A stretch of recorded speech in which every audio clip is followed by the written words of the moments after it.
Good evening, everybody. I'd like to welcome all members of the Committee of the Whole meeting to order. And the second item on the agenda is disclosures of pecuniary interest. Ask any member if you have one of those you'd like to declare at this point. Seeing none, of course, you can do that anytime if you need to. We have no additions, deletions, or amendments to the agenda, and we have no open forum. We do have 3 delegations this evening. I'll just remind all the delegations. So I appreciate it if you can hang close to those timelines for us this evening. We do have a fair bit on the agenda. Economic Development Officer, and they're here to talk to us about the 2020 Bruce County Planning and Economic Development Annual Update. And I see Pierre there. I'll turn it over to you. He's having a few technical challenges this morning, so I'll start off with my presentation. Hopefully he'll be able to join. I'll just share my screen here with you.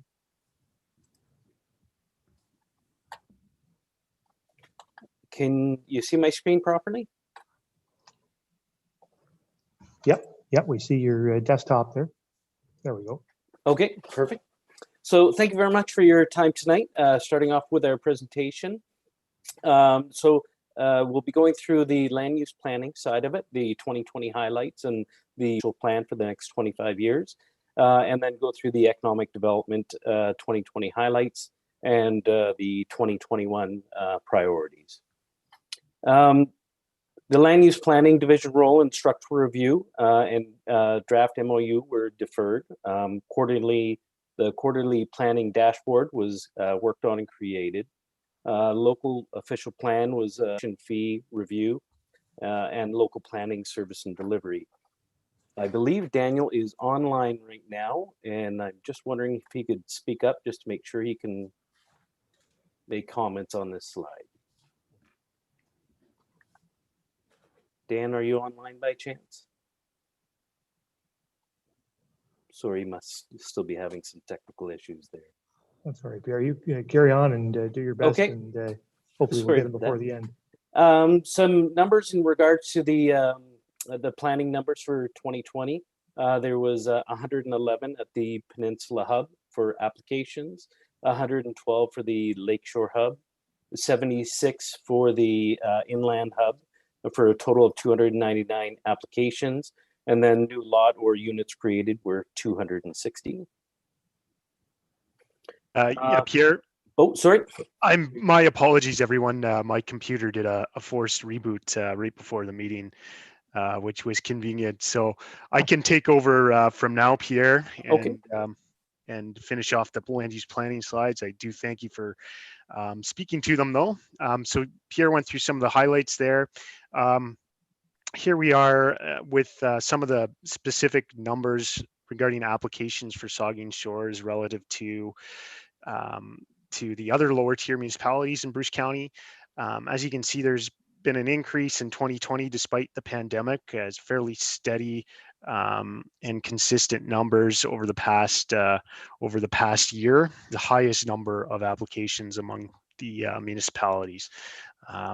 If you could advance the slide, Pierre. Some highlighting Shores. It's a different housing type than the single detached that has been fairly common for the last number of years. So that's a good sign in terms of affordable and attainable housing. 1/3 of the application now, and you'll likely see in the coming weeks a zoning bylaw amendment to address some of the more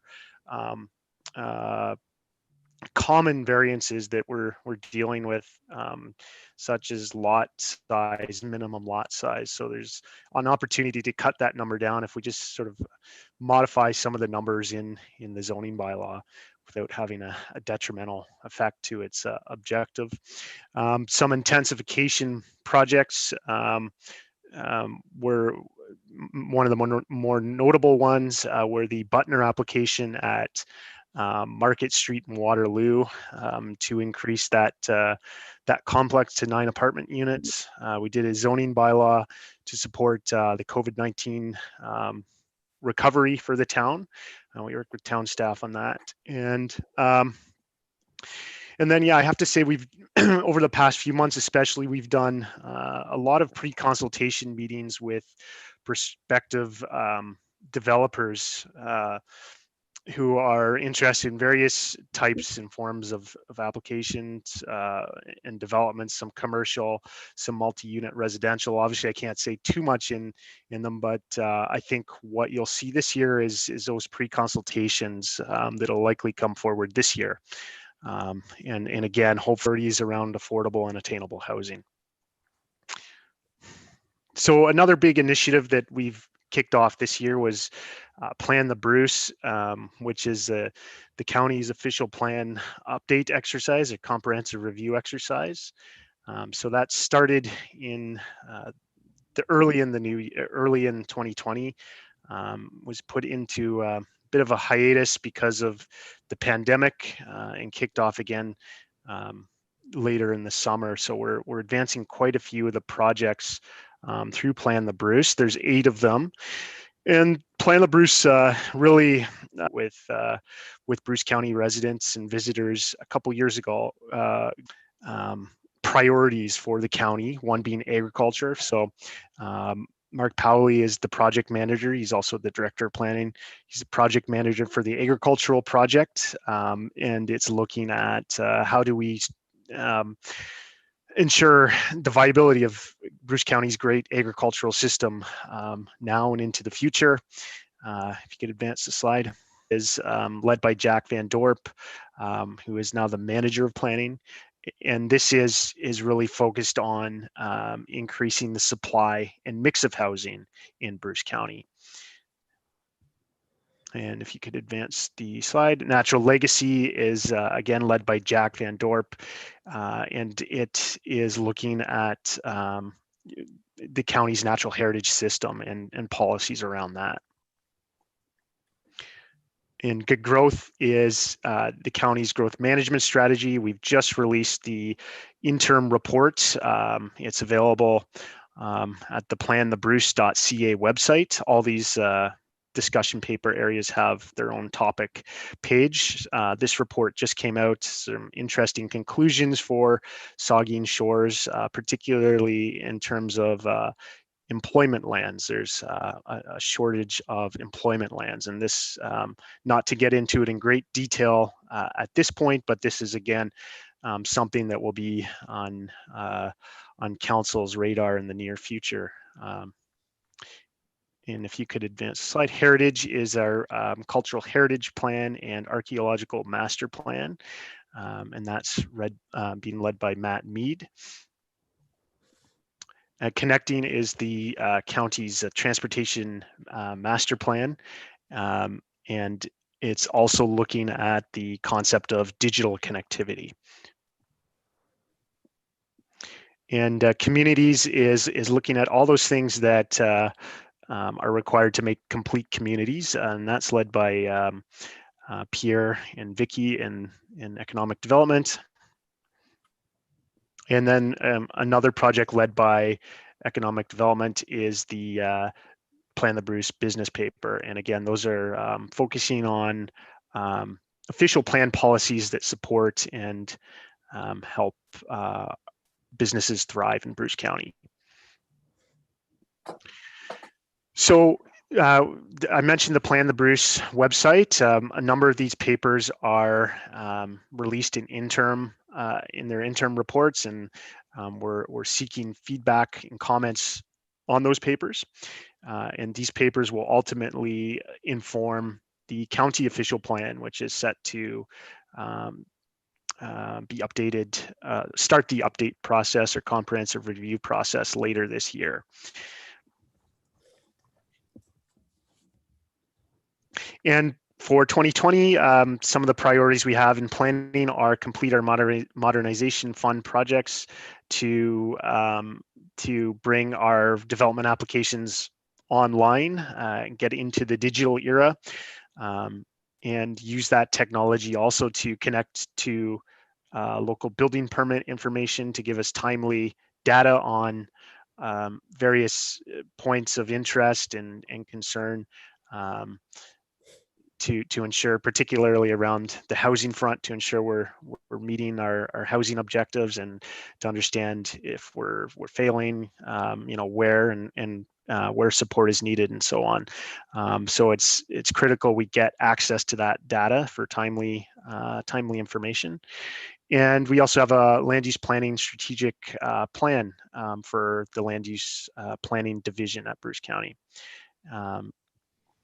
And I'll finally just conclude by stating that Mark Powley, the Director of Planning, will be undertaking and has been undertaking a review of local service provisions through an update to the MOU between the county and the lower tiers. So that's in summary what's on our plate for 2021. I'll now pass it over to Pierre, who can guide you through the economic development side of the team here at Bruce County. Thank you, Dan. So following up on the economic development side of it, 2020 was the 4th year of our 5-year strategic plan, Find Yourself in Bruce County. With the endorsement of council, the Bruce County Economic Task Force was created for the support the Bruce Business Sustainability Fund, of course, in recognition of the global pandemic. With that, $1.75 million of funding was brought together, or an array of different grants and loan options to help entrepreneurs in these challenging times.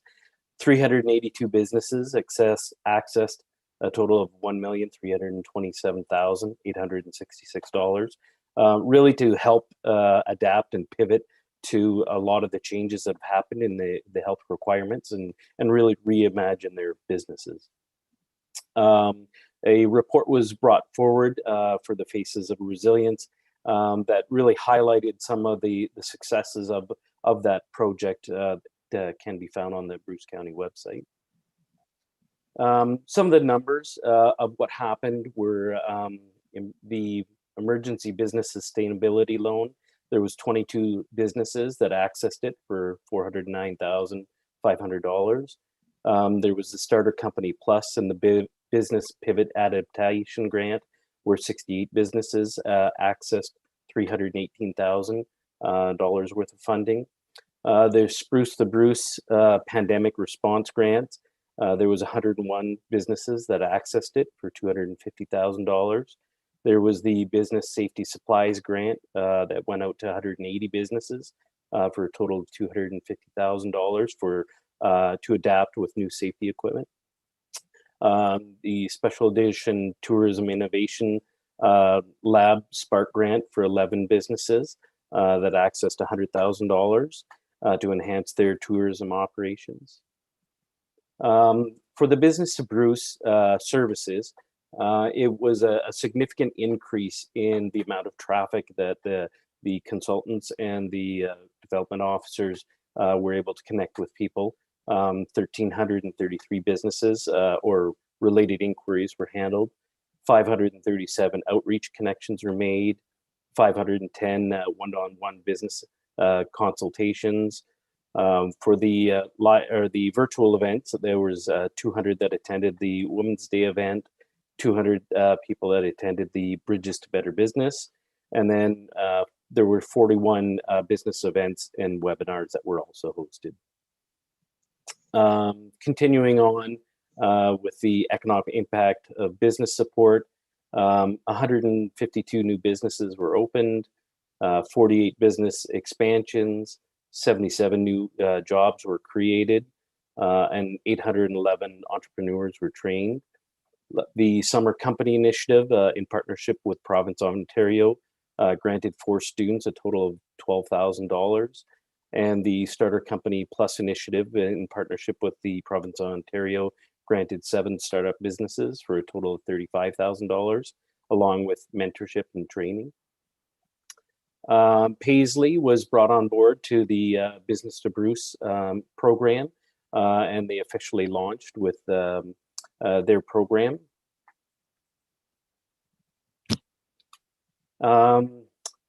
There was the Spruce to Bruce Pandemic Response Program, which eliminated the 50% contribution portion of the program.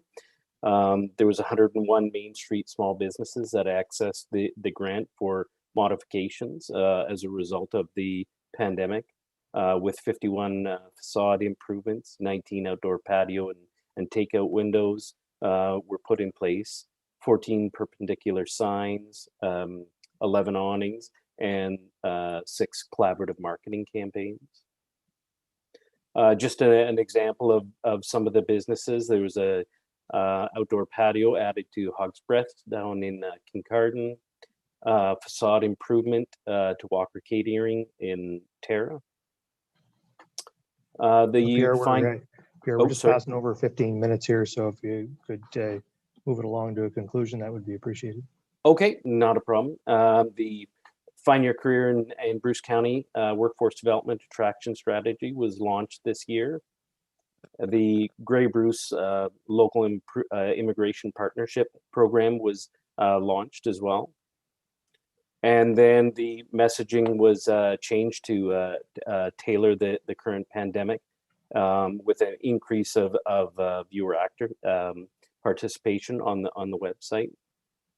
And there was a continued program enhancement with the Spark Mentorship Program, awarding more grants.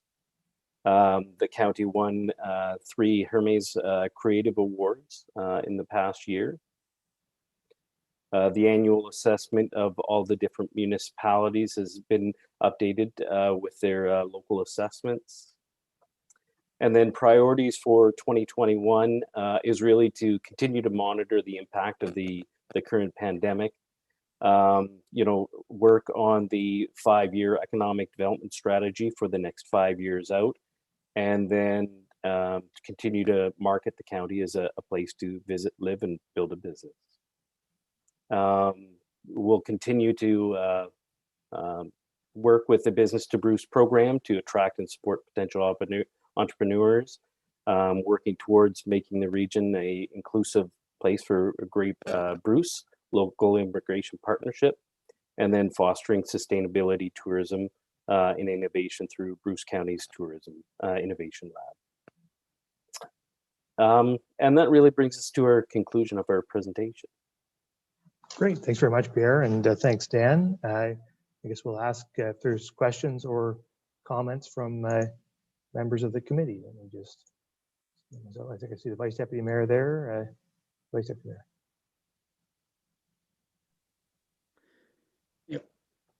Thank you, Mr. Mayor, and thank you for your presentation, Pierre and Dan. And I just, one of the comments I wanted to add, make a comment and a few questions too, but the back in 2018-19, this council endorsed the terms of reference for a culture and heritage master plan, and we were asked to defer that for a year, which we did, and came back in the budget 2019-2020, deferred again in favor of Bruce County was doing a heritage study, and I guess my heritage plan, and so I really do believe that we still need to get that done locally with a local flavor for a culture and heritage study. My question is, how close are you to completing the heritage plan, and when will that presentation be made to council? Oh, Dan, were you going to speak to that, or would you like to speak? Yeah, no, I can speak to that, and thank you for the question through you, Mr. Chair. It looks like the draft report will be presented to Bruce County Council on May 6th, actually. That's for the cultural action plan portion of the project. From what I understand, the archaeological management plan is also making good progress and is likely to be updated or have an update in the summer, later in the summer. So we're fairly close to having a draft available. Great. Something we just, in my view, don't want to lose sight of with our own interest in doing a cultural and heritage study here.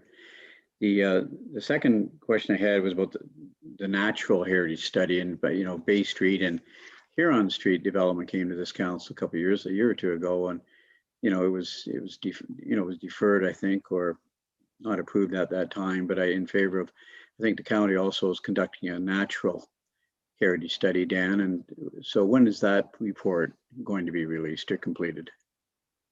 Yeah, so thank you again for the question through you, Mr. Chair. The report looks like it there'll be an options interim report going to the County Planning and Development Committee in May 2021. So it's coming along. It looks like, and I'm not intimately involved in this project, but it looks like there's different approaches for perhaps northern and southern Bruce County that need to be considered, and that's the focus of the options report. So I would say there'll be something again to report on in May, and then from that there should be a better sense of timelines for project completion. And those reports just on the horizon. So Dan, I just want to pass on a thank you to you and Bruce County staff. Affordable attainable housing in the town of Saugeen Shores, right across Grand Bruce County, no doubt, across Canada for that matter, is a high priority for a lot of communities. Saugeen Shores is no different, and we're making some good inroads. It's really good to see that the county and town staff are working together closely to take a look how our town's official plan, county official plan, both staffs can work closely together to strengthen, those two documents, whereas we can make, affordable attainable housing happen here in our community. And it's heating up, some good things happening, but I just want to pass on my thanks, to you and all the county staff for, for all the good work you're doing and from that. And I heard you mention attainable affordable housing earlier in your report, and that's good to hear that it's in the forefront. So just wanted to say thank you for that. Okay, very good. Councilor Mayette. Thank you, Mr. Mayor, and through you. Daniel, I think I heard you say at the beginning of the section on the Plan the Bruce segments that you'll be looking for feedback on each of one of those. What form did you think that feedback would take place? Is it going to be surveys, or I guess virtual open houses, or how do you see that coming about? Yeah, thank you again for the question, and through you, Mr. Chair. Each discussion paper has a different consultation process. Typically, they have an engagement. Each discussion paper will have an engagement handbook that will guide people through how to engage with the project, specific questions that we're looking for feedback on, and so on. And this is all on the planthebruce.ca website. So each website or each discussion paper has its own distinct section on the website, and then within that you can engage with each project individually. For instance, the transportation master plan is largely independent of the planning department, and they have their own engagement strategy for that, and they're holding virtual town halls and so on, and others you'll be hearing directly from us. We'll be coming to council and speaking to some of these projects in the coming weeks and months, and looking for feedback. It's also a good idea, if you can, to follow Bruce County's social media feeds. They've been doing a good job over the last little while promoting each of these consultations on each of these discussion papers. And so if you follow them on Facebook or Twitter, you'll hear from them that way too. Councillor Grace.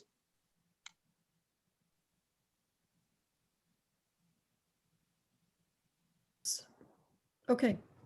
Thank you, Mr. Mayor, and thank you, Dan and Pierre, for your presentation. I just wanted to say thank you to Bruce County Council and staff for your generosity and support to our local businesses through the variety of grants that you provided this year. And so it's been very important. I think 1.75 million that was presented in various ways. So thank you very much. I think it means a lot to our small business community. Thank you. Further comments or questions from members? I don't see any. So thanks very much, Pierre and Daniel. We really appreciate your time and look forward to seeing you again sometime soon. Thank you. All right, that moves us on to our second delegation, which is from Derek Richmond, the campaign coordinator for the Ontario region on support delivering community power. Derek.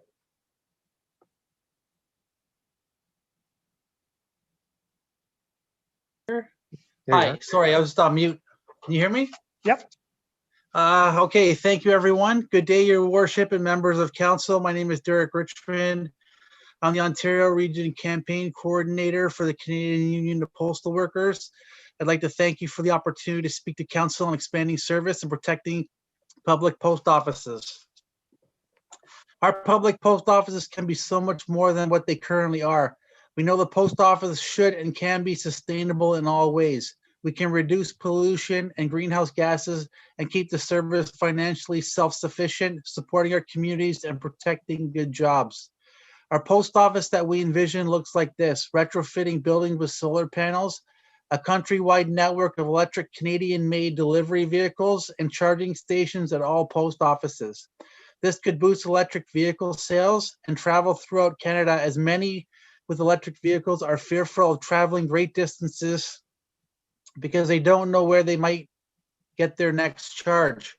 Canada Post would be the host of a coast-to-coast-to-coast network of reliable electric charging stations. Charging stations would attract more visitors to the post office, and through service expansion, we could generate more revenue in these small towns. Service expansion such as tourist information, hunting and fishing licenses, and other government services that are lacking in rural communities. Our post office can become a community hub, acting as a drop-in center for youth, seniors, or other local groups. The sky's the limit for community hubs. As the big banks continue to leave rural Canada, only to be replaced by predatory lenders, our post office can and should provide affordable banking services to our communities, just like they did until 1968. Our post office can do so much more for rural Canadians. To this date, close to 1,000 municipal resolutions were submitted to the federal government on service expansion and postal banking. All these recommendations are outlined in the Way Forward report, the government review on Canada Post. These recommendations cannot sit idle and live on paper alone. They must be brought back to life and implemented now. Many innovative and forward-thinking ideas have been put forward in the Way Forward report. These will enhance our national infrastructure, social communities, and strengthen economical viability of rural communities across Canada.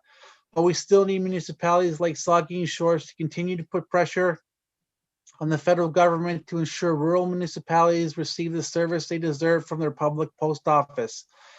On behalf of the Canadian Union of Postal Workers, we ask that Saugeen Shores endorse the Delivering Community Power Resolution to support community power resolution to support,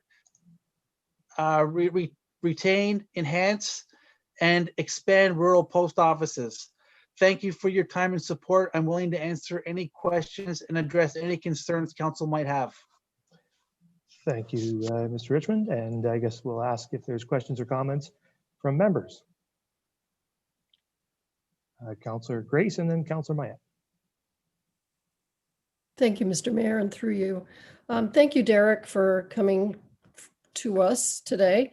I agree with you that I think that having a vital post office in our small towns is very important, not just for mail delivery, but for, as a community center. We have our zoning bylaw does provide for our post offices to be located within our core commercial areas, one in Southampton and one in Port Elgin. And, I think that's very important. It reflects one of your points about making our post offices a community hub. So I do appreciate the work of our postal employees very much. And thank you for your presentation. Thank you very much. Thank you. And Councillor Maya. Thank you, Mr. Mayor, and through you. Thanks, Derek, for coming. It's you raised a number of initiatives that I've become familiar with before. Using the post office for more than just picking up or dropping off your mail is a great idea. They connect the communities together and all the things you outlined. It's interesting the bit about making them charging stations and going to an electric fleet for the vehicles. That's a wonderful idea, and it actually dovetails nicely in with the initiatives that are going on in our community with Bruce Power. You know, having nuclear baseload power being used during the off-peak periods is a great way to achieve that green economy that we hope to see in the future, and reduce our reliance on fossil fuels. So I'm going to read your resolution over again, and hopefully we'll bring it back to a future council to pass a motion to support your initiatives. Thank you very much. Okay, thank you. Are there further questions or comments for Mr. Richmond? I don't see any, so it sounds like Councillor Mayette would like it to come back to a future council meeting, so we can certainly make that happen, and council will take a look at your resolution at a coming meeting. Okay? Thank you very much for all your time. I really appreciate it. Thank you. You have a good evening. Thank All right, you. that moves us on to our final delegation, which is from Addison Ziegler, the chair, and Jordan McKinnon, the coordinator of the Port Elgin BIA, and they're here to give us the Port Elgin BIA update. Addison and Jordan. Good evening, Mr. Mayor, Council. Nice to see everybody, even though we're still stuck on screens. Just get the slides up here. So we were here at Council just over a year ago, providing our 2020 update. And I think it might have been the last time that you guys were actually in the Council chambers together. Our board has grown since then, which is nice to see. We have a full slate right now and a good representation across different types of businesses. Our 2020 started off with a bang. We had a successful Snowfest, which is a good event for us because it is a family-oriented event. It brings in a lot of families on foot. And it's during a time when we don't have a traditional shopping season, I'll say. It's after Christmas and before the spring tourism season. So it's a good event in that fashion. And then, of course, COVID-19 hit and everything stopped, us along with everybody else in the world. So we had a lot of good events planned, Easter Petting Zoo, the Farmers Market. We had some new events we were hoping to try out. And it all had to go by the wayside. And we did, however, have some funding come available because of that, but I'll get to that in a minute. One of the big projects that you all saw in the Coulter Parkette was our Christmas decorations. It was something that has been pointed out in years past, was that the decorations were lacking and the lighting were lacking. So we invested in that. We had Bill and Jane McAllister come up with some decorations for us, and the Saugeen Shores Firefighters Association put up the lights, and it looked great, and it's something that we're going to build on going forward. So as I mentioned, we redirected some funding. We had some money for rebranding, so we had a new logo that you can see there, designed by Clint Turcott. We have a couple of different ways that we can display it, so it's adaptable depending on how we want to display it. It ties into our past as the town of Maples, and also puts a contemporary look for us going forward. We teamed up with the town of Saugeen Shores and the Southampton BIA for the We Are Open posters. I'm sure you've seen them all around town. We had the ones that you see there, the smaller one. We had a large one that could be written on with whiteboard markers, and there were the non-slip social distancing floor decals. And we also gave we did some online giveaways during the first lockdown. We bought some gift certificates and gave them away, doing some window decorating. It was a fun little thing to do while we were all sitting in the house, and it got some cash into some businesses while we were at it. So it was a good promotion. Looking ahead to 2021, we're going to bring back the Port Elgin Farmers Market. It was something that we didn't want to see go by the wayside, so we're going to do everything we can to make sure that event goes forward. However, just because of the way the public health restrictions are coming and going, it's too hard to plan events right now. So we have less emphasis on events this year. We're examining some sidewalk style type of things. Definitely some things we're talking about. We've had brief discussions about some things like quiet streets, like you might have seen Kincardine do last year, which was closing down streets for for pedestrians. However, it's much more difficult in our downtown because of the provincial highway. So it's not something that we're really actively pursuing right now, but it continues to come up every now and then. And we will look to get back to more, perhaps more events at the end of the year into 2022 for sure, as we get more vaccines rolled out and get back to normal. You've probably heard about this one in the last couple of weeks. We have struck a subcommittee to take a look at our boundary. It was last adjusted in 2012, and our levy has been fixed at $33,000 since that time. And when we come up to the budget, I can show you a little bit more information on that. So you may have seen the reports out there that we're looking quite aggressively right now at our boundary. In all honesty, the feedback that we've had from potential new members has been overwhelmingly positive. So it's something that we are gonna, I think, see forward at this point. We're just making sure that we have the support we think we have and to do our due diligence. But this is not something that would go into effect until 2022 if it's successful. So we've got a few months here to get this done properly. So we may be coming back to you in the near future. But I just want to make it abundantly clear to everybody that no matter what happens with our boundary, the downtown remains our #1 focus always and forever, as long as I'm sitting here.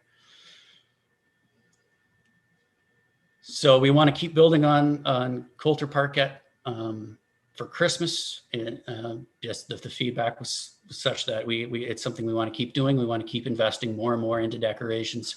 And hopefully with fewer restrictions, we can make it a little more interactive and a little more appealing to the broader public, not just people in Saugeen Shores, but to bring people from other communities here to see it.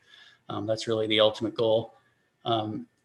We're seeking membership feedback from the date and format of Shoppers Night. We moved it back, or I guess, yeah, we moved it back a couple of weeks.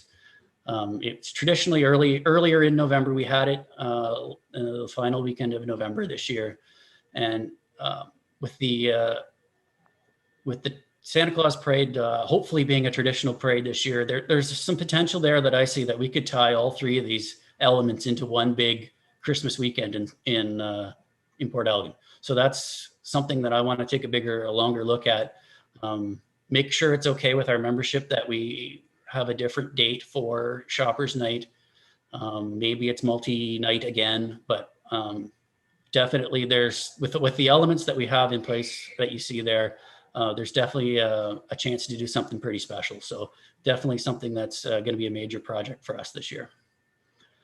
So looking at our 2021 budget, this was adopted by the membership a couple of weeks ago.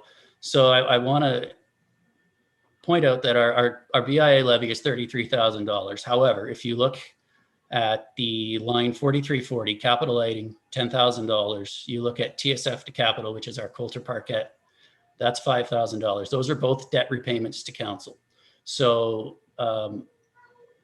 those are short term. They're up soon, but you can see like that's almost half of our levy is turned back to the town right off the bat. So they're short term. They were necessary to get the projects done at the time, and they're good. They were good. However, you can just see that one debt project has a major budgetary impact. So that's another reason why we need to grow our levy going forward. So that's our budget for this year. It's a bit of a generic budget just because we don't know where things are going, but we needed to have some money there ready to spend when things come up. So we've got some plans in the works, and we're certainly ready to roll with the punches whenever public health is and the COVID-19 is ready to give us the green light. So with that, I'll turn it back to you, Mr. Mayor. Thanks very much, Jordan and Azen. We'll ask if any members have questions or comments. I can't see you all just at the moment. Maybe I will if I scroll out. Here we go. Okay, I see Councillor Smith, and then we'll get Councillor Grace. Thank you, and through you, Mr. Mayor, I would just like to say what a privilege it is to have Jordan back in our council chambers. If even virtually, we're always happy to have you. Addison has alluded, sorry, I guess Jordan alluded to the great representation that we have cross industry, and we've really expanded that with some recent additions that include the service industry. we felt this was really important to include those industries that have been potentially most impacted in a negative way since COVID-19, and we're really proud to have that representation on the board. So as your council representative on the board, I'm really excited to see the strategic focus that is taking place within the Port Elgin BIA and the emphasis on some of these great events that we've got coming up. There's a vibrant excitement among the committee right now, and you can sort of feel it. It's palpable, the ideas that are flowing, and despite all of the obstacles, we're really excited about the year ahead. Great, thank you. Councillor Grace. I think I saw the Vice Deputy Mayor. Thank you, Mr. Mayor, and through you. Thanks, Jordan and Addison. It was a great presentation. I'm particularly excited about the possibilities for your Christmas weekend event. I think that's a great idea for a couple of reasons. It'll expand the shopping period, obviously, but I think it could really bring in some tourism too. So that would help our motels and our restaurants. And thanks for your work. Thank you. Vice Deputy Mayor. Yep. Thank you, Mr. Mayor. And thank you, Jordan and Addison, for being here this evening. Thank you for your presentation. Well done. And I just want to say, you know, the Christmas decorations at Golder Plaza this year were extremely well done. And, you know, thank you to the McAllister family and the firefighters and everyone involved. And I did have a comment. A good number of people have mentioned to me how nice it looked, the plaza this year. And is there an opportunity for lighting in the summertime, fall, like 12 months of the year, I guess, not so much your Christmas decorations 12 months of the year, but some of the lighting remaining in Coulter Plaza year round? I just think it really lights up that corner and just brings it, you know, just brings it to life. And that was my first question. My second comment, and I see Jessica's on the line here tonight, but I'm just wondering, is there, with our tourism, you know, the tourism services are under the umbrella of our economic development staff and tourism staff are with us under Town of Saugeen Shores. And I'm just wondering, is there an opportunity for BIA to work with our tourism department? And I guess I'm talking about, you know, music in the park, buskers, just kind of bringing things alive, you know, in the spring, summer, fall, you know, to bring more tourism, more tourists to town, a little more excitement in our downtown. So I see Jessica just came on. Was there an opportunity there, Jessica? And the other question I had again was about the lighting year round. Yeah, thank you, and through you, Mr. Mayor. With our tourism ambassador students, and so Shanna's on and we'll be speaking a little bit to tourism branding later on this evening, but we are moving forward with hiring tourism ambassador students. And so these seasonal roles will be doing exactly as you described.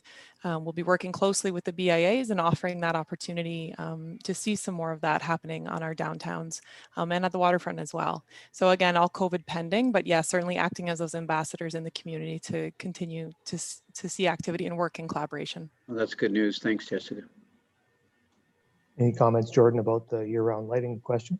Certainly something we could look at. We did take the Christmas lights down. I think, Addison, maybe you can chime in there. I think the ones on the pavilion came down. We took the ones down in the trees. But it's certainly something we could look at. I mean, the ones we had up there were icicles. I don't know that we want to leave those ones up, but yeah, it could be done. Just a thought, yeah. Okay, yeah, thank you. It's a good point for sure.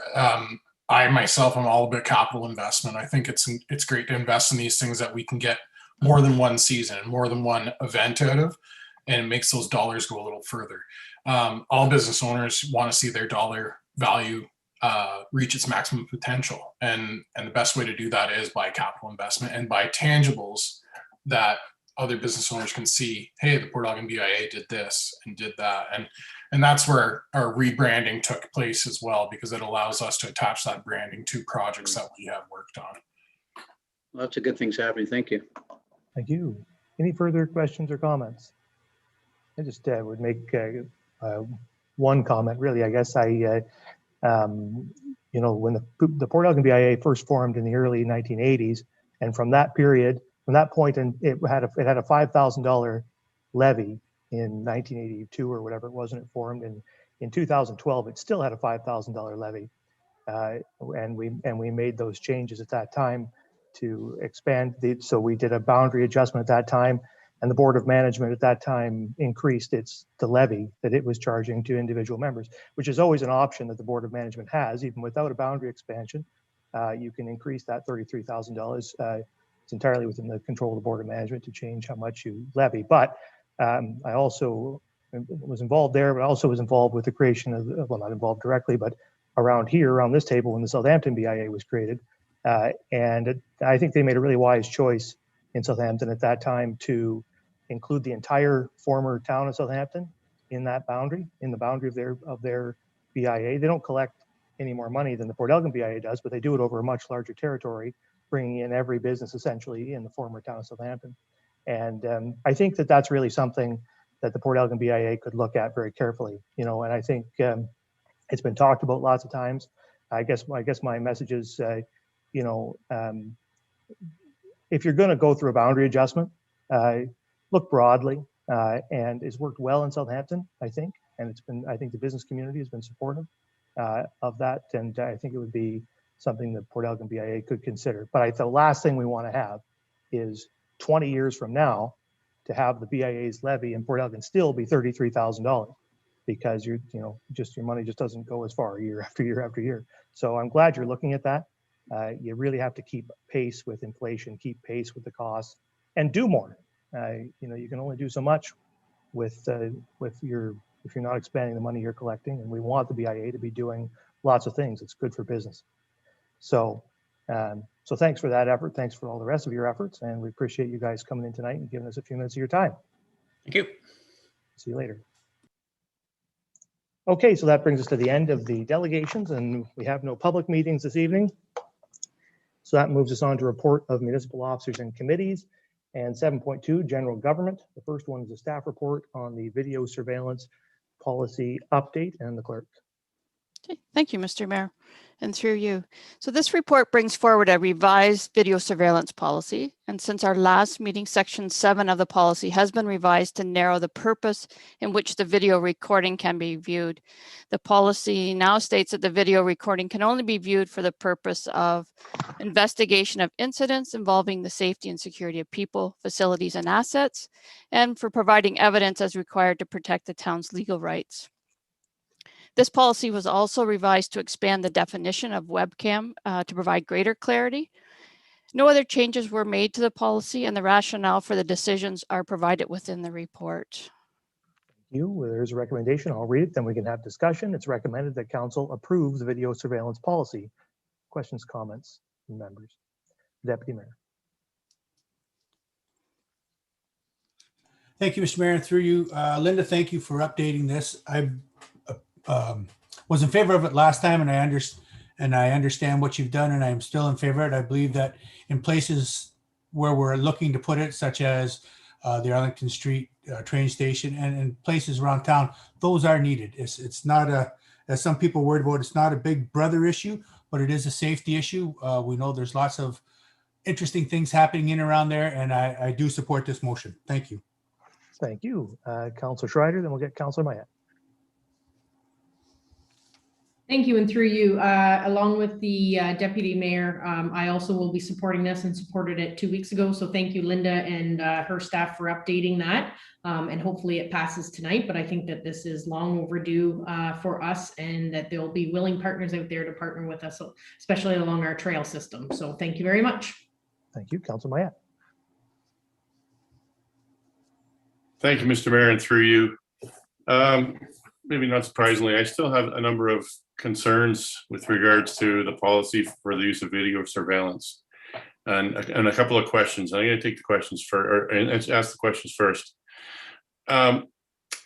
You talked about differentiating between webcam and video surveillance. So can you tell me, if we put a video camera up at a specified location, for instance, a remote location like was suggested on the rail trail, or say down at the beach, how is the information transmitted? Is it transmitted over the internet, or is it directly wired back to the municipal office, or is the information stored on a hard drive that's attached to the camera in a self-contained unit? How is the transmission and storage of that information done? And is it stored, or is it stored on a cloud drive similar to our Google Cloud or Apple Cloud or things like that? Can you answer that question? Thank you. And through you, Mr. Mayor. So this is the overarching policy that allows us to purchase the cameras. The type of camera is yet to be decided. So that's something that the IT department will decide, and what the best product is to buy for the cameras and where it's stored. So at this point in time, no, I don't have an answer to your question. Okay, because that in itself poses risk to that information being accessed by unauthorized people. If it's put on the internet, if it's stored at a unknown offsite location like a cloud drive, it could be in a different country where they have different laws and rules around how information is stored and accessed. Sorry, The clerk. sorry, I should have clarified. Absolutely. The storage of data will be in accordance with Canadian law, it'll be in accordance with municipal law. It'll be in accordance with the Municipal Freedom of Information and Protection. So your concerns with that were identified there, I can put those to rest. It certainly will not be happening, because we do have rules that we must follow provincially. All right. One of the other things issues that I raised with the policy was that the video surveillance, if it was put up at a specified location, it would be for a specified period of time, not for now on kind of a thing. And from the Privacy Commission website, a quote I'll make there. It says, recorded information that has not been used is routinely erased according to a standard schedule. Under the standard schedule, the retention period for unused information is limited to the amount of time reasonably necessary to discover or report an incident that has occurred in the space under surveillance. In addition, you may wish to consider restricting video surveillance to time periods when there is a demonstratedly higher likelihood of the presence of the underlying problem in the area under surveillance. So, we'll go back to the rail trail pavilion. If you're trying to catch kids partying or potential vandalism taking place, and it happens between midnight and 6 a.m., then what the the Privacy Commission recommends is that you only enable the video surveillance period for those periods when it's likely to occur. So you wouldn't have it on 24 hours a day, and you wouldn't store that information for 30 days or 60 days when you would reasonably be able to determine if an incident has occurred the next day or the day after. So a 24 or 48-hour retention period would suffice. Whereas there was an example they use on their website, whereas a school could be closed for months at a time during the summer. So they justified having a 30 or 60-day retention period because it may take that long before it's been discovered that there's been something take place. But in the case of video surveillance in public areas, one would reasonably know within hours after an incident has occurred. So to have a retention period of 30 days reasonably goes beyond what is recommended by the Privacy Commission. So can you tell me if there's been any contemplation as to restricting when the cameras can be used, i.e. not 24 hours a day, and if the retention period can be adjusted based on the location that's being videoed? The clerk. Thank you. And through you, Mr. Mayor. So when a camera is installed, prior to that, an assessment is done. It determines the need. It'll determine the location. So that assessment will be done by staff and it will be installed based on that information. So I would assume that each assessment will be a little bit different. It will be very site specific. The policy says that the records retention on the video camera recording is the 30 days, and it will be 30 days consistently for all video. And that will allow staff to have time to identify if there is a problem, if there was an incident that occurred that needs to be reviewed. Not all vandalism or incidents are found within the first 24 hours. 30 days gives staff that time to identify it and have the video captured and recorded at that point in time. So that goes against the advice of the Privacy Commissioner, where they say the amount of time reasonably necessary to discover or report an incident has occurred should be limited, under the retention period should be limited to that. So that goes against it. So, all right, I can understand that's the policy you're putting forward. And I know your policy talks about putting signage up. And under the Freedom of Information and Privacy Act, Protection of Privacy Act, the requirement is for signs. Now the signs need to say a lot of information. And are we prepared to present or put together signs that have the legal authority, the principal purpose or purposes for which the personal information is being used, the title, business address, and business telephone number of a public official who can answer the individual questions about the collection? Because this is what's required to be on signs posted in areas that are under video surveillance. Are we intending to go to that length? Through you, Mr. Mayor, the signage will comply with the legislative requirements. Okay, well, like I say, I'm not to get too Orwellian on this. I'm just not comfortable. And let's be straight. The request for this is coming primarily from the Saugeen Rail Trail Association, because they had a couple of isolated incidents of vandalism, one at their gardens and one at their pavilion. And here we go, jumping into a monitor anywhere that's deemed adequate because they had a couple incidents. And for that reason, and I know the airport was another one, and we've talked about this at the airport committee last week. So it's for those reasons that I'm strongly against this policy, and I don't think it goes far enough to protect the privacy of our citizens. And in fact, it opens the door to a lot of unnecessary surveillance in an area where we don't need it. I just don't think as I stated 2 weeks ago, we don't live in a crime or a terrorism state or a location that warrants this kind of infringement on people's personal privacy. And unless it's strictly to catch criminal activity and it's done expressly with the involvement of the police, I can't authorize it.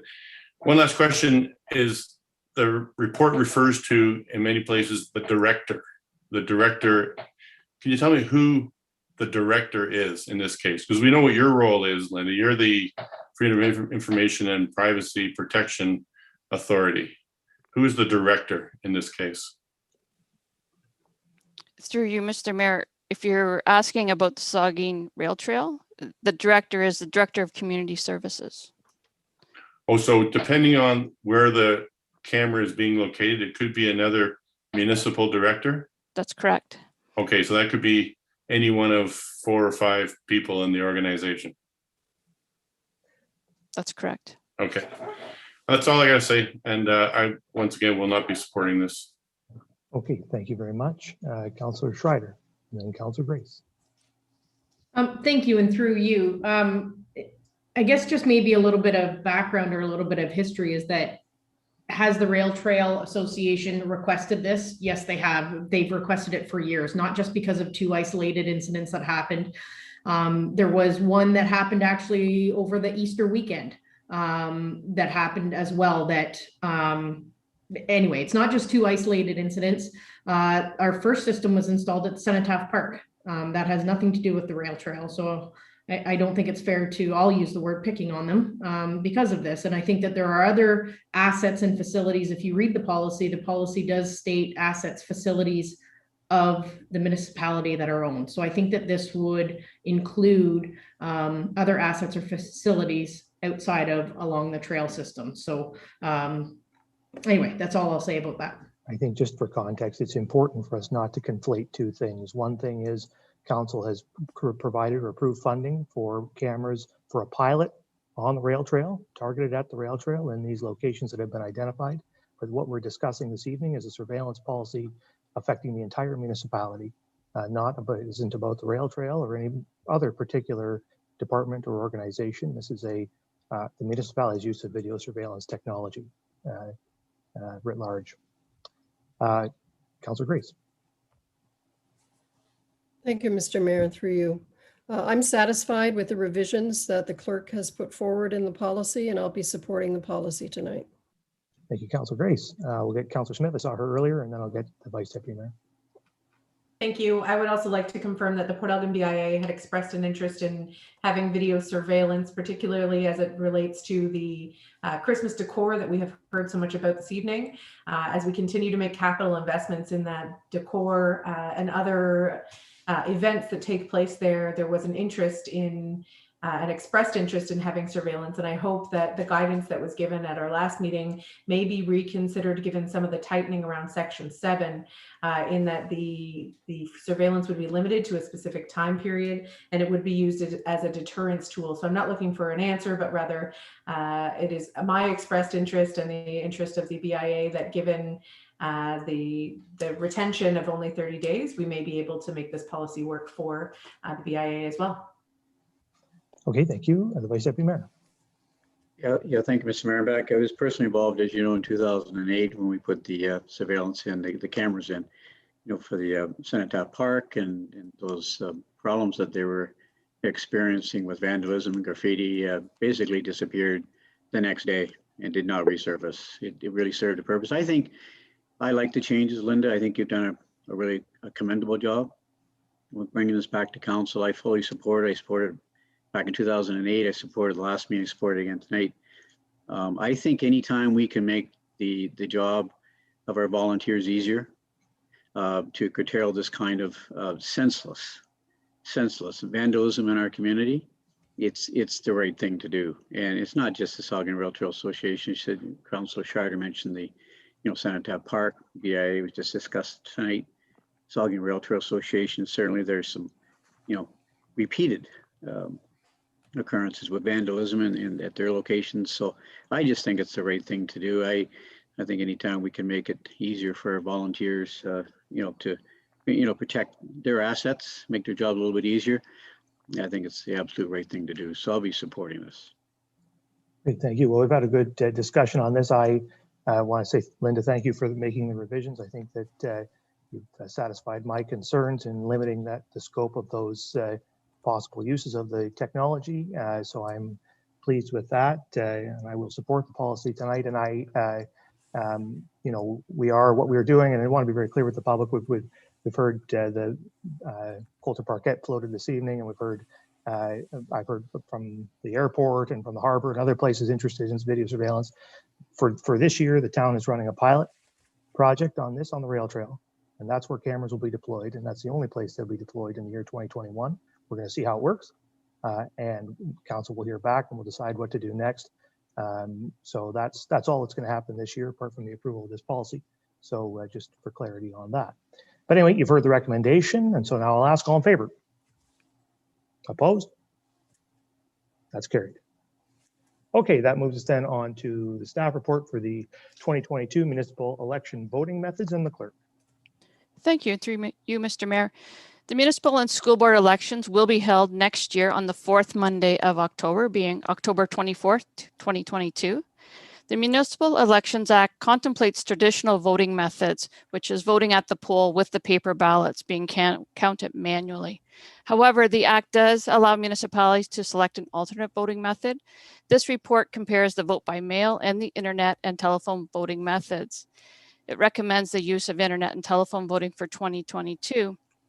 The report also outlines that after the 2018 election, a community survey was undertaken, gauging the customer satisfaction with the internet and telephone voting systems. And from that survey, 83% of the respondents reported using internet voting. So they supported internet voting.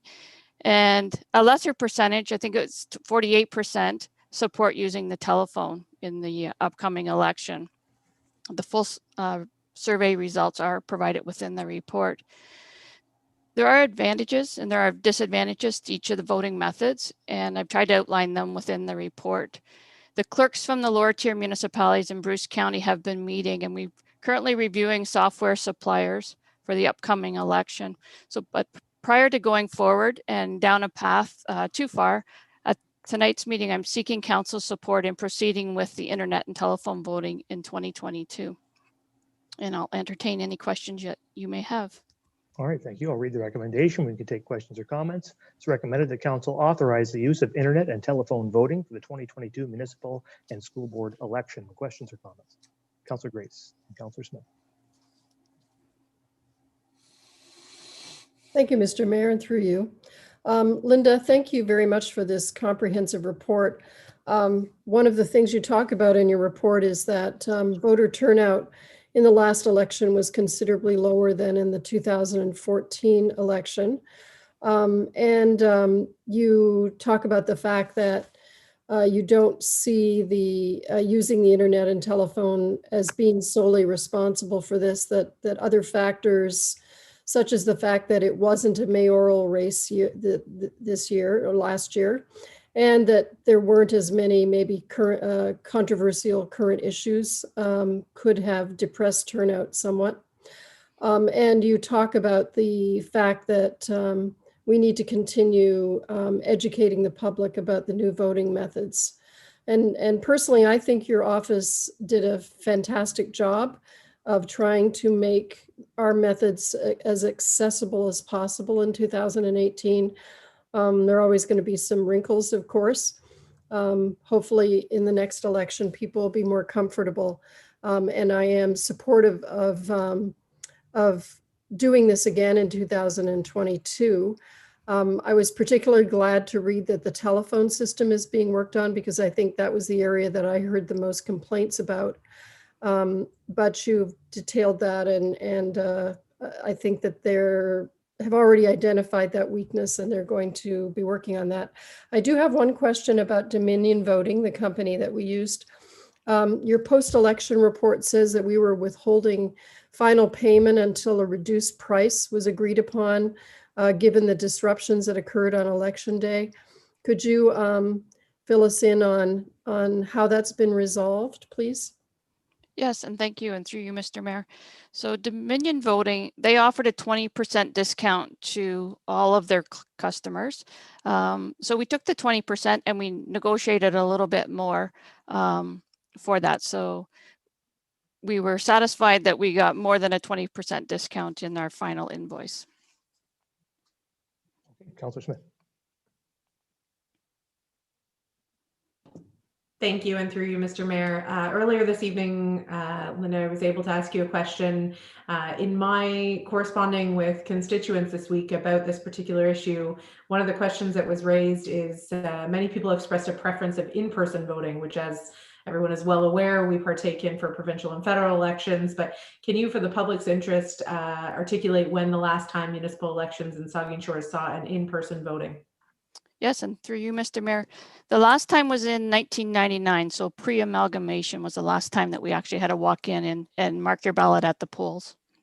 And Linda, if you could, sorry, through you, Mr. Mayor, if you could articulate the justifications for moving sort of, I understand there would likely be some financial incentives to moving to a paper-based mail-in ballot system. Was that the primary objective of this transition in 1999, if you can recall that data? Thank you, and through you, Mr. Mayor. The primary objective is to make it more accessible to our residents, and in particular, the mail-in voting and the internet and telephone has the advantage of serving the residents that don't live in Saugeen Shores on a year-round basis. So when you have the walk-in system, residents that cannot get to the polls, they have the option for proxy voting. Proxy voting has its challenges. It has been misused in the past. So as we move forward, the main question was, how can we make voting more accessible for the seasonal population? And even as we move forward again into internet and telephone voting, it's easier for those residents that are leaving in September before the election to get their voter card and the information on how to vote. And then they can vote from wherever they are in the world on the internet. Using the mail-in voting system, it's a little bit trickier because of the timelines on having to get the mail back.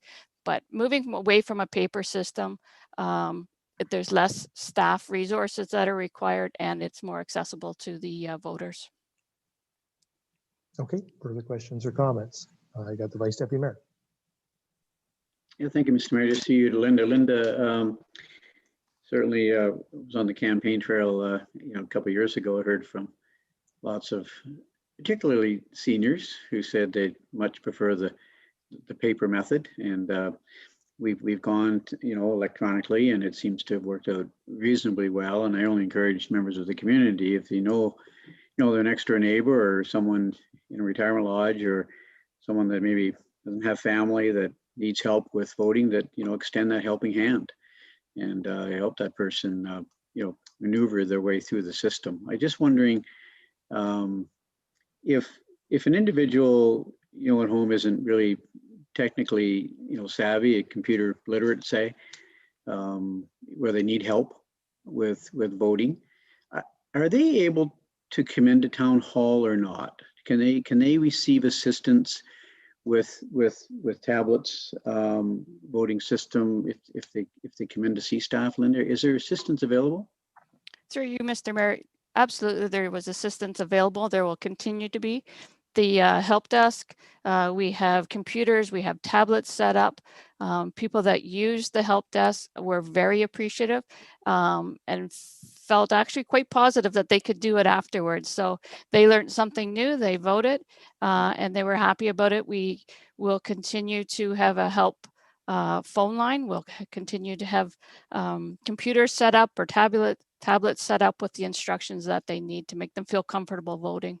Excellent. And that message, Linda, I'm sure through our communications staff will certainly be very, high profile and let the public know that there is help, that you don't feel that you're alone. Maybe you don't have family, you can't get this done on your own.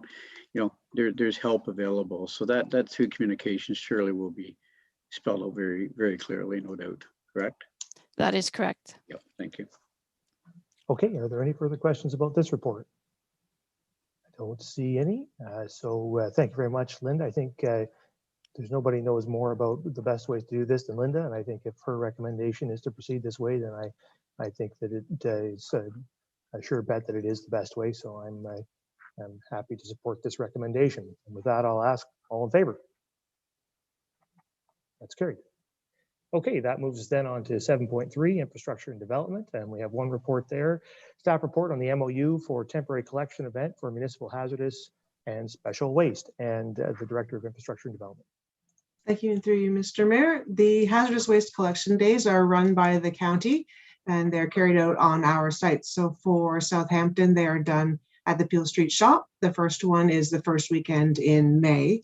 This agreement is just an agreement the county is looking for that spells out the responsibilities of both parties. And we recommend that you sign the agreement and we can move forward with the date on, or the collection day in May. Okay, there's a recommendation that council pass a bylaw to authorize a memorandum of understanding with the County of Bruce for the temporary collection event for municipal hazardous and special waste. Is there any questions or comments to the recommendation? I don't see any. All in favor?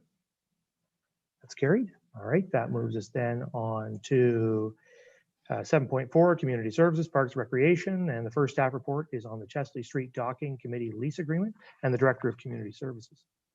Thank you, and through you. I don't have a tremendous amount to add to this report. It's straightforward. It's a 5-year lease renewal with the Chesley Street Docking Group.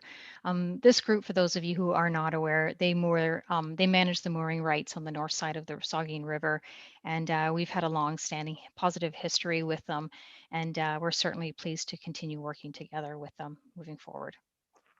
Thank you. There's a recommendation that council pass a bylaw to authorize the lease agreement with the Chesley Street Docking Committee.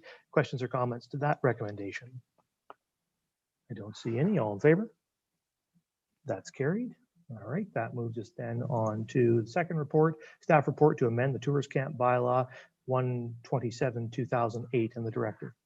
Thank you. And through you, Mr. Mayor, the updates to the existing tourist camp bylaw have been modernized to ensure the continued efficient operations of the campgrounds.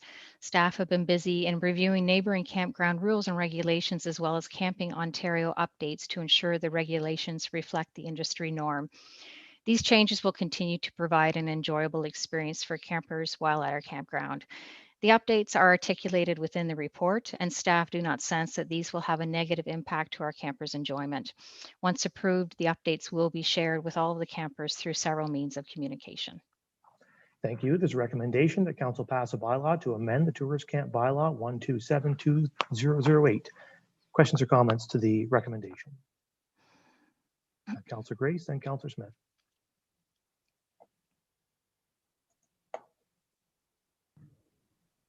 Thank you, Mr. Mayor, and through you, Jane. Thanks so much for this. I have two questions. One is about how these changes will be communicated to residents within the tourist camps.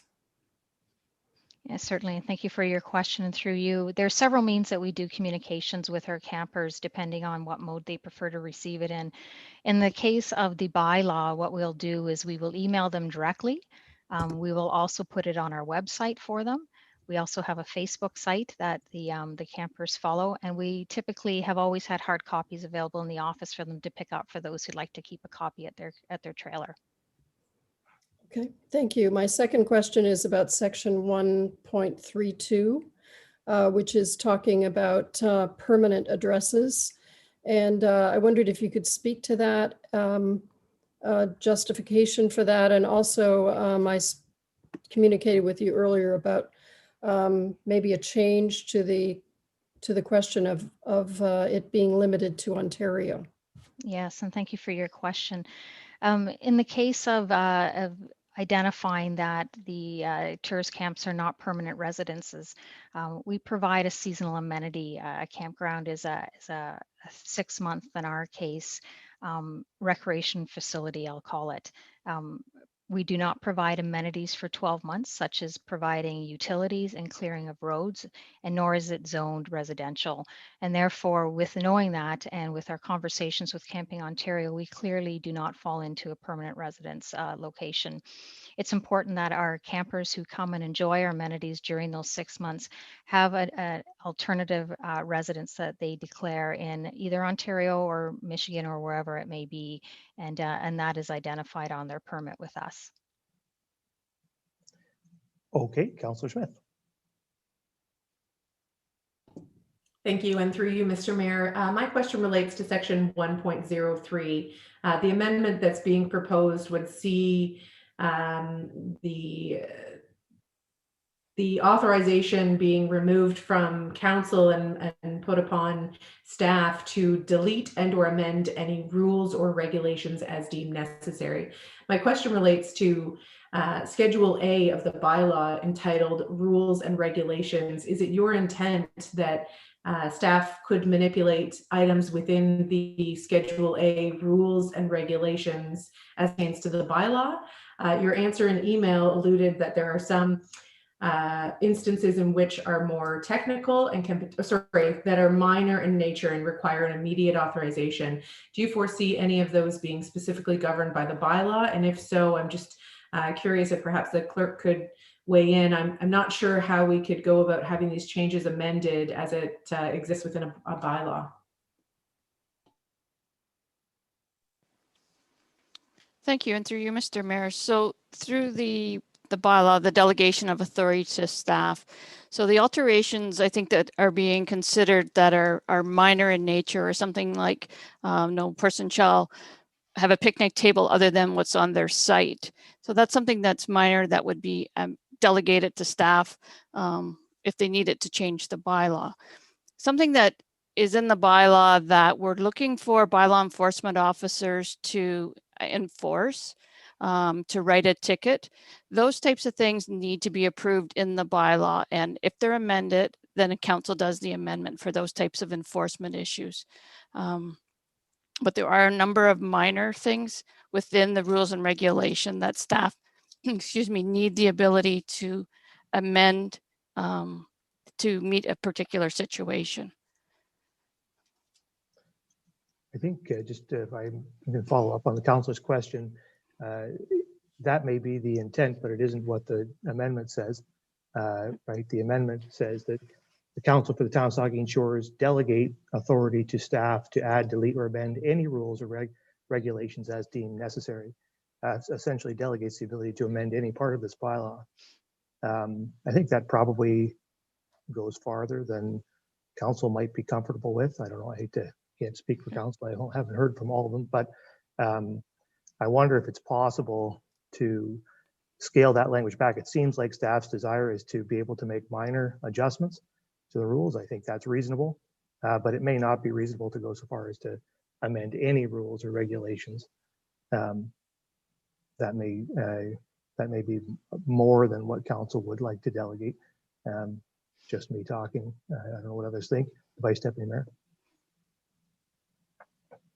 I tend to agree with you, Mr. Mayor, and I did have a good chat with the Director of Community Services today, and Jane, made it very clear with me that if there's amendment to the bylaw that is of more significance, that perhaps is politically sensitive, that requires bylaw enforcement, infringement, those sorts of things, that absolutely it would come back to council. But Jane, maybe you can verify our conversation today, what we chatted about. And I guess, the wording, you're right, Mr. Mayor, really doesn't say that. And I'm just wondering for future councils, if that may get us into a little bit of trouble in terms of, having staff been delegated that kind of authority. So anyway, Jane, can you just verify? I know the way it's worded, Jane, but our conversation today, where you indicated that you would be bringing back to council when required. Can you just talk about that for a sec?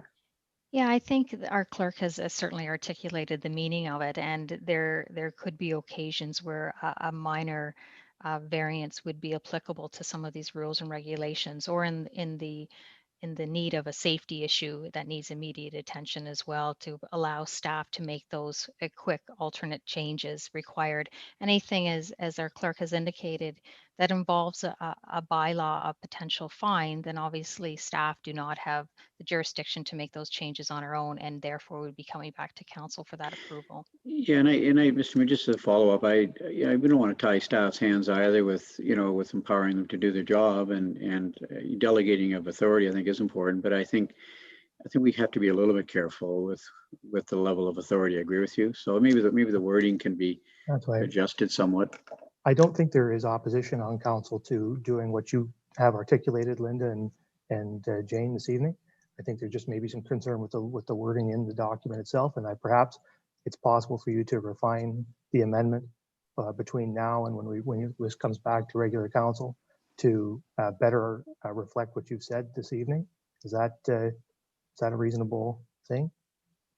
Yes, it is. Yep. Okay. Councilor Schreider. Thank you, and through you. Maybe just listening to the last topic go around the table a little bit.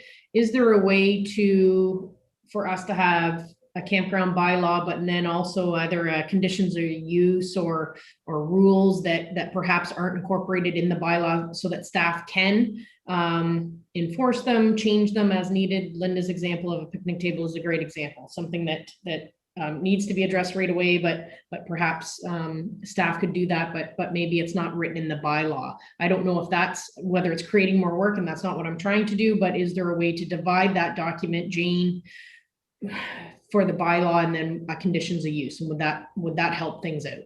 Yeah, certainly we can take it back and drive it into a more workable document for council and for staff as well. It certainly it involves us in a level of minutia, approving each one of these rules where council does not belong. And so I think that concept is wise. When we passed this bylaw in 2008, we debated for about 72 hours about second refrigerators. I almost bashed my brains out on the desk with the debate. It went on so long, and that was a level of minutia where we did not belong. And so I think it's certainly where you're heading is wise. We just need to make sure we get there in the right way. Councilor Schreider, sorry for interrupting. Yeah, sorry, I had two other questions. Jane, 1.2, I think it was in Schedule A, sorry. I believe that it is. And it just states about the maximum of 4 people. Sorry, 1.12, sorry. Where the camper list is subject to a maximum of 4 people per family at one time. where does that number come from? And how do we, if you have a family of 5, how does that work? Yeah, thank you for your question, and through you, Mr. Mayor. I reached out to staff just for confirmation on that, and I can tell you where this derived from is the fact that we've got some campers that have a very, very long list of individuals that use their trailer, and it was becoming quite uncontrollable. I know how it has been articulated in this agreement could be cleaned up somewhat. And this doesn't mean the children of a camper. This may mean siblings of a person who owns a trailer. So your brother-in-law could come with their family. They could be listed on this list. So I just want to make clear that it's not just a family of 4 that can come and use this. This would be the campers, the owner of the trailer, and 3 other adults that could come and use that trailer while the owners are not there. So what we have been seeing over the years that there's been a continued heightened usage of trailers for subleasing, and we're trying to eliminate that process. And when I ask staff, this certainly seems to be an industry norm, the number of 4, but I think the way that the wording is, it could be cleaned up a little bit more to articulate, as I said, what the true meaning is of that. Right. And I think I definitely agree about the subletting and that we don't want to permit that, and how we manage that is difficult. So yeah, maybe if that wording could be just tidied up a little bit. And then sorry, Mr. Mayor, if I may, my last question was just back to, I think Cheryl had asked the question about other residents and not using this address as their permanent residence. And I guess I just think of the example of if I own a trailer and I can be there for 6 months, and then my other home is also a rental property though, that I would rent. And perhaps that's not one that I could use for a permit. So say I rent a cottage in the off season on Elgin Street, but really my other home is the tourist camp. So we wouldn't permit them to be able to use that address as their permanent residence, even if they're renting in another house? No, we would not, because it is not their home and it is not a residence. It is a temporary dwelling for less than 6 months. So there's an end date to that agreement with us. Okay. We really saw the complications with that last spring, as you'll recall. Yeah. Where certain folks were calling it their permanent residence, and people couldn't come here at that time, and we couldn't turn on services just for one person. It became a real complication. So I really think this is an important amendment that we need to. Yeah. No, I get that explanation. Thank you very much. Councillor Smith. Thank you. I would just like to draw attention to, section 2.07, which refers to camper, the definition of camper rather, which means the name of the person who signs the permit and is authorized to enter the camps under the complying permit. So I do think I agree with your point earlier, Jane, that the language needs to be cleared up around what a camper is defined as, because to me that insinuates one person plus 4 other individuals. I do have concerns that if our ultimate issue is with the subleasing, the problem that exists, we have language pertaining to subleasing and non-conformance to that. And I'm curious why we would create a secondary section related to potential penalties for the actual problem that is subleasing. My concern, particularly in a year that may be fraught with some COVID related problems, is for each amendment that a camper may need to make, i.e. I have my 4 children listed currently, and next week my sister's coming, I have to go to the general office and physically fill out a form that says, here's who my new members of my family are for this week. We're introducing a layer of labor and risk associated with both staff and the camper that I just don't see as efficient nor necessary when the root of the problem is actually subleasing. So I'd rather see us strengthen the clause related to subleasing, put some teeth around enforcement of that, and if the issue is not around 4 or 6 or 8 people visiting a trailer, then let's leave that as it is. Yes, certainly we can take a look at it through you, Mr. Mayor. One of the issues that which is unique to Saugeen Shores campgrounds that most campgrounds don't necessarily have is that we don't have a common entrance and an exit. And many times when we find out that trailers have been sublet, it's after the fact.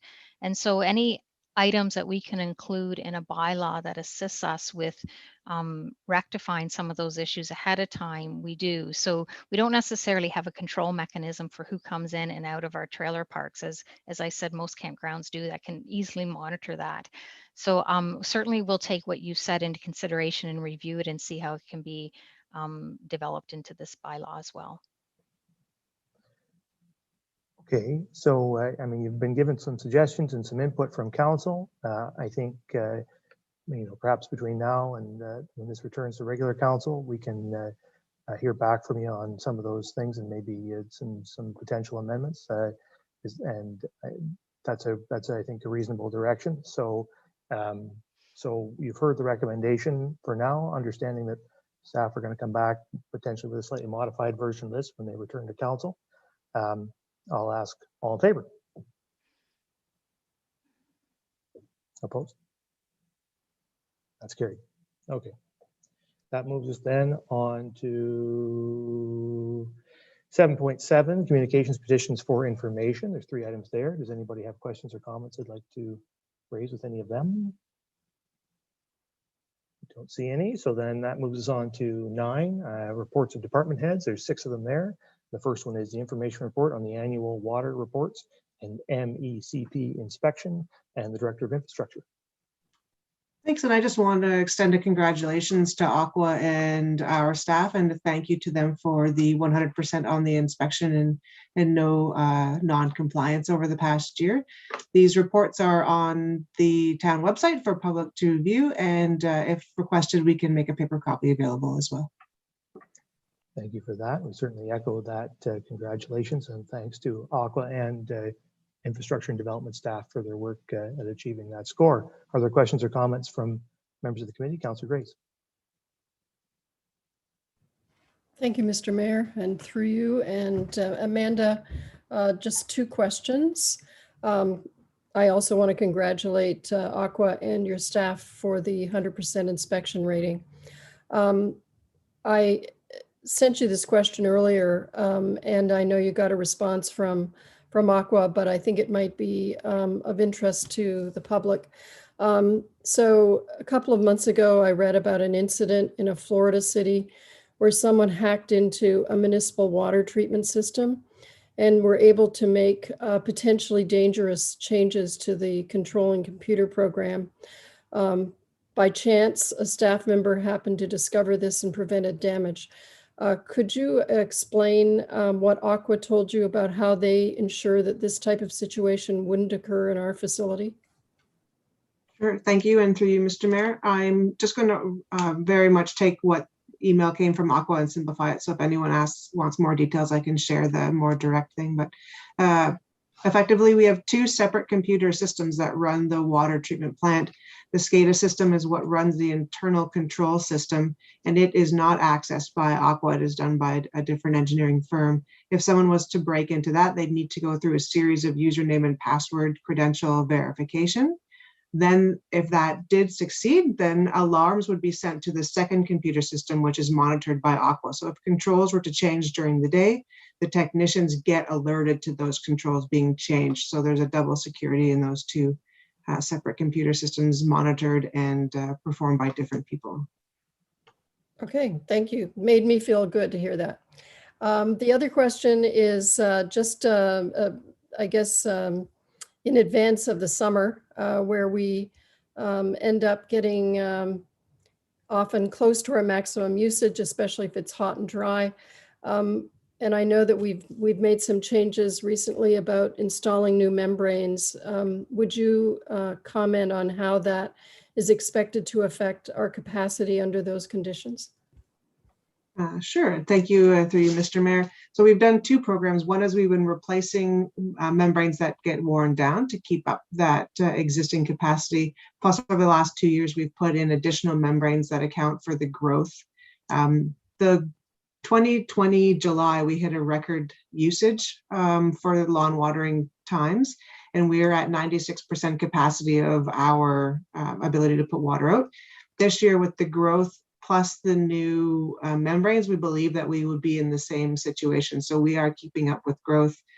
There is more recommendations coming in the water wastewater master plan as we move forward for continued expansion of the drinking water system. Okay, any further questions about this report? Doesn't look like it. Okay, then we'll move on to the second item, an information report on water tower logos and public engagement, and the director. Thank you, and through you, Mr. Mayor. This one is fun and exciting for me. I think it's a new way to have a bit of fun this spring, and we are painting both water towers, Port Elgin and Southampton. They're different color blues. Those blues will stay, and we're going to decide which logos to put on the front. So we thought, let's put it out to the public and do a poll. So environmental services staff and communication staff have put together a cute poll, or set of poll questions, and the images are attached to the report to see what their options can be. When the poll comes back, it'll be as simply as we'll go back to the public on social media and through news releases and say this was the winning logo, and then they'll move forward to be painted this summer and fall. Very good. Questions or comments from members of the committee?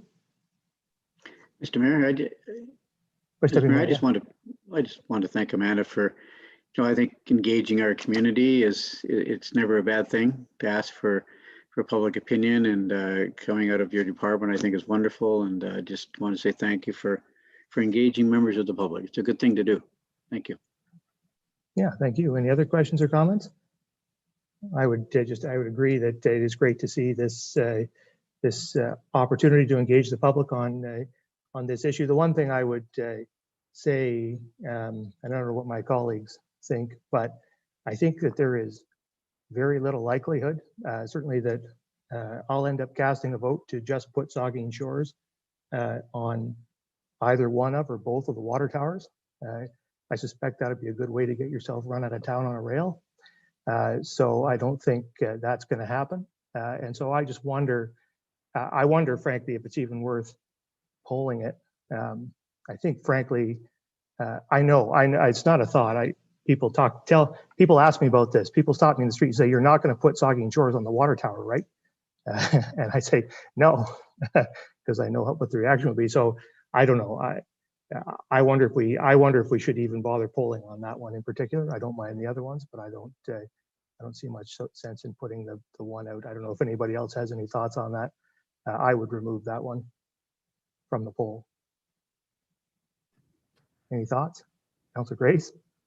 Well, I guess I have to agree with you. I think of the case in Great Britain a couple of years ago where they were polling the public for the name of some new special boat that was Tuggy McTugboat. No, Bodie McBoatface, wasn't it? Bodie McBoatface ended up being Yeah, the most popular choice. So they kind of got stuck in their own trap there. But you know, I think it's going to be either some version of Port Elgin and Southampton separately. Yeah, Dave. Are we looking for a motion then to remove option 4 from the list? I don't know if we need a motion. I would look for, is there consensus that we remove that option from the list? Yes. There seems to be consensus there, from Amanda. So let's remove that one from the list and we'll poll on the others. Is that understood? Understood. Thank you. Okay. So then we'll move on to item 3, the information report on the Community Safety and Wellbeing Plan survey, and the clerk. Well, thank you, Mr. Mayor. This is another example of public engagement. Our Community Safety and Wellbeing Plan was completed in 2020. It was completed based on public input back in February, March 2020. So we're pretty much a year later. We're going to go back to the public. The committee has put out a survey. This is reminding folks, please complete the survey. You'll have until May the 16th. The survey is now on our website. It's on the Community Safety Wellbeing website as well. So we look forward to the input that we receive in 2021. Thank you. Any questions for the clerk? I don't see any, so we'll move on. Oh, sorry, Councilor Smith. Yeah, Councilor Smith. Sorry, thank you. And through you, can you allude to the budget allocation for 2021 is $5,000. Does that, is it in any way related to the survey? I'm just curious, we're 12 months from the last survey results, and is this budget line intended to in any way support continued surveying of the general public? Through you, Mr. Mayor, the $5,000 is pooled resources from the lower tier municipalities of Bruce County. Grey County contributed on behalf of the lower tier municipalities, and our pooled funds go towards hiring a consultant, better referred to as a coordinator. And so their efforts pull together the survey results and come up with some implementation strategies that will be completed in 2021. So it pays for a coordinator up until the end of 2021. Okay, thank you. Anything else on that one? Don't see anything, so we'll move on to the next one, which is item 4, an information report on tourism branding, Explore the Shores. And who's got this one? We'll turn it over to the Director of Strategic Initiatives. Yeah, no, thank you, Mr. Mayor. I was just going to pass it over to Shanna. All right, thank you. Hi, everybody. Thank you, and through you, Mr. Mayor. This is an information report highlighting the new tourism brand of Explore the Shores. The new identity will allow for flexibility in marketing and promotion campaigns, and has been the direct result of the tourism strategy that was completed in 2019. The strategy has been beneficial in that it has provided a roadmap for what to prioritize. And the 4 priority areas that we've been focusing on is governance and destination management, and that's certainly coordinating our stakeholders. 4-season tourism, and this we launched our Explore the Shores brand with the new winter experiences in January and February that you might have seen on our website. Information centers, so a hub for information and marketing and branding. We've been working with Tourist Town to assist us with the new brand, and we have soft launched a number of campaigns with the Explore the Shores logo. Most recently is the scavenger hunt that you'll see on our website currently, and that is really hard to say, Search the Shores. The branding toolkit will guide our marketing and promotion and will be the basis and theme for tourism initiatives moving forward. With this brand comes a refresh on the tourism website, and that's to be launched early next week, so you can look for that. And it will provide consistency in social media platforms. The tourism brand is all about authentic experiences that strive to show the many colors of our vibrant community. Explore the Shores promises to inspire friends and families with valuable and authentic shoreline experiences, quote unquote. And I'd be happy to take any questions. Thanks, Shanna. Questions or comments from members of the committee? We got a few. We'll start with the Deputy Mayor and come to Councilor Mayette. Thank you, Mr. Mayor. Through you, Shauna and Jess and the rest of the group. I think this is a great project. I know that I've been pushing for the 4-season tourism destination for the last 6.5 years. I think COVID has really proven how important and how accessible Saugeen Shores is, and people really do need things. Our trails have become used now more than ever. We're seeing that, you know, cross-country skiing, snowshoeing, we need to be looking at ways to get those onto our trail system. And any way that we can get people here to experience Saugeen Shores and to help our businesses is greatly appreciated. So thanks for all you've done. I look forward to some more of the initiatives that we've been talking about. Thank you, Councilor Mayette. Thank you, Mr. Mayor. Is that, am I going? Yeah. I also really enjoyed looking at the materials supplied, and the Explore the Shores branding is new and exciting. And Shanna, I think you've done a great job, and it all looks really good. The only one part, I have to say, if I had wanted to paint my car seafoam, I would have painted it seafoam, but I painted it green, and you changed it to seafoam. It just gives us more opportunities. I spent a lot of money branding my car in snakeskin green, and you went and changed it to seafoam. So I was a little bit shocked when I saw that, but anyway, other than that, I think you've done a great job, and please continue on and consider snakeskin green as one of your colors, maybe. All right. Any further questions or comments? I just make maybe one question, maybe to you and maybe to Director Linthorne as well. I wonder about, so unfortunately, we're launching this at a time when the whole province is locked down, and where my phone lights up every day with people worried about people coming to our community and concerned about travel, and we have a stay-at-home order in place, which means people shouldn't be traveling into or out of our region at all. And so I wonder, can you just speak about, in the context of this campaign, how we're going to roll it out in 2021, and keeping in mind that hopefully toward the end of this year we can have lots of visitors in our community, but right now is not a good time to be traveling here or anywhere. No, yeah, correct. And through you, Mr. Mayor, we're being very careful in terms of making sure that we are adhering to all the public health regulations and suggestions that are coming down the pipes. This is a really great planning year, and this is what the toolkit is allowing us to do. So you'll see a lot of our experiences that we're putting up on the website currently is all about, it's really looking at our community and what our community can actually be doing within their community, within their region. So right now it's really focused on staying within the health regulations for sure. Sure. Okay. Yeah. No, thanks for that. Councilor Mayette. Yeah, thank you, Mr. Mayor, for the second chance. The one thing when I look at the campaigns, cycle shop, discover, dine, walk, paddle, I wonder if you might consider adding fishing, because fishing is a major recreational activity in our community, and I would be remiss as the president of the Lake Huron Fishing Club to not point that out.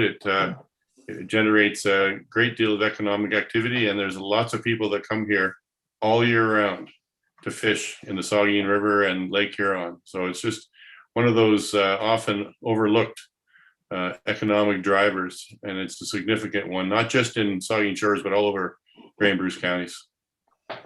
Yes, and through you, Mr. Mayor, those subcategories, sub-brands that you took a look at, those are suggestions, and we'll always be adding to those. So fishing would be definitely one of those items.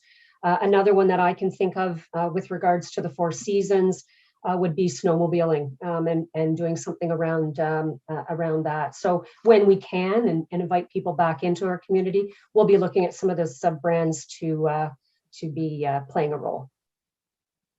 Okay, very good. Any other questions or comments? I don't see any, so thank you very much, Shannon. That moves us then on to item 5, information report on the Mayor's Task Force for Economic Recovery, and we'll turn it over to the Economic Development Officer. Thank you, Mr. Mayor, and through you. After the last Mayor's Task Force meeting, members reviewed the current economic recovery strategy and provided feedback and guidance for recovery going forward, which is outlined in this report. I'd like to note that at the time of the meeting, the Grey Bruce Health Unit was in the Green Protect phase of the provincial framework.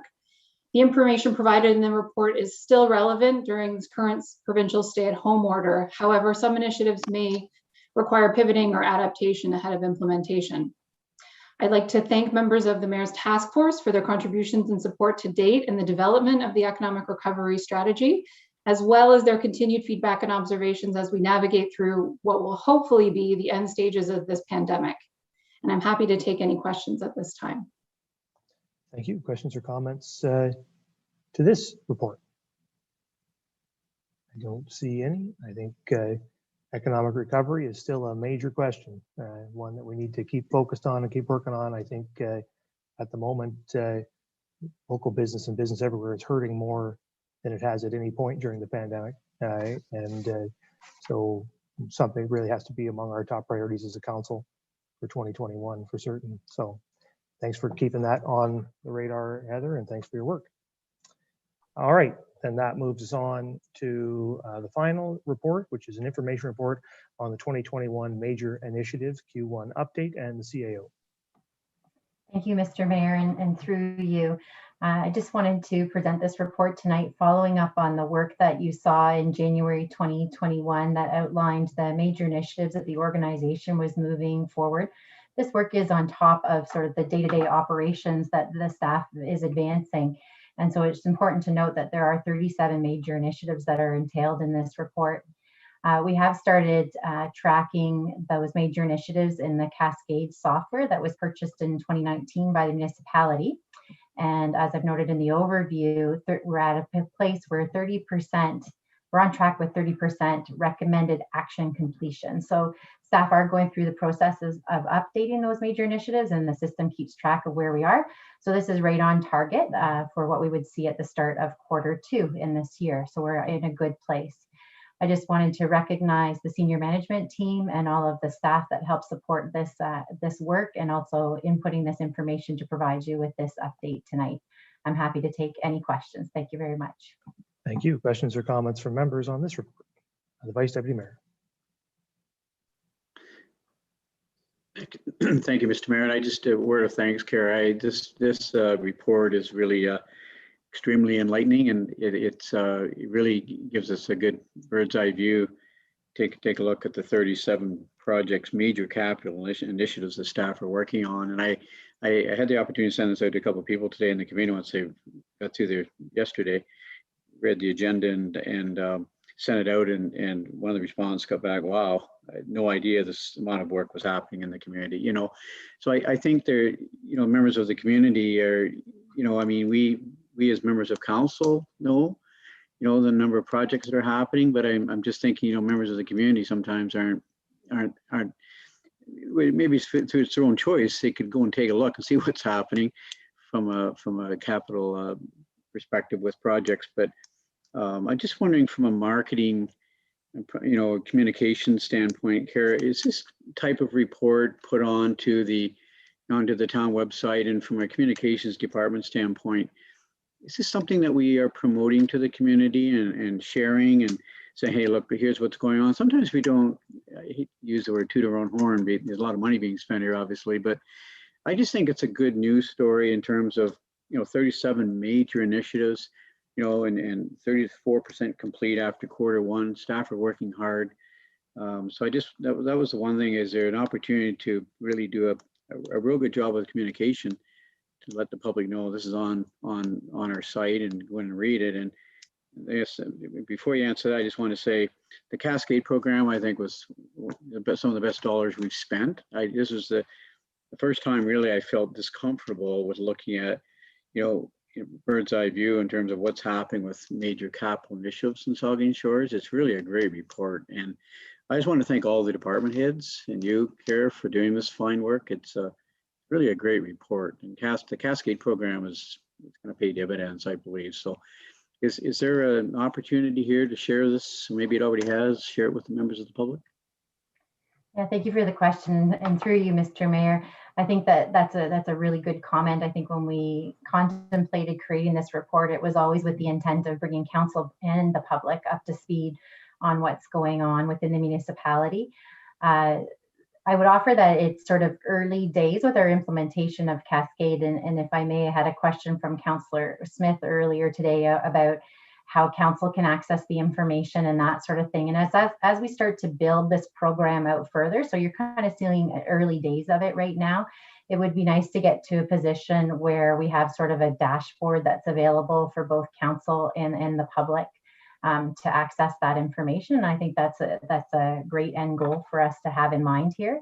In the interim, I think I would definitely take away your advice. We'd already had some conversations about what we could do to disseminate this information internally within the organization to help spread, sort of like you said, celebrate our successes on how hard we're working to move this forward. But I'll take away that comment on the external communications as well, and we'll advance that as well. Good. Thank you for the recommendation. Thank you for considering that. Good. Councillor Mayette. Thank you, Mr. Mayor, and through you. Thanks, Kara, for the report. And I too am excited to see this laid out in a method that we can all get a bird's eye view of what's going on.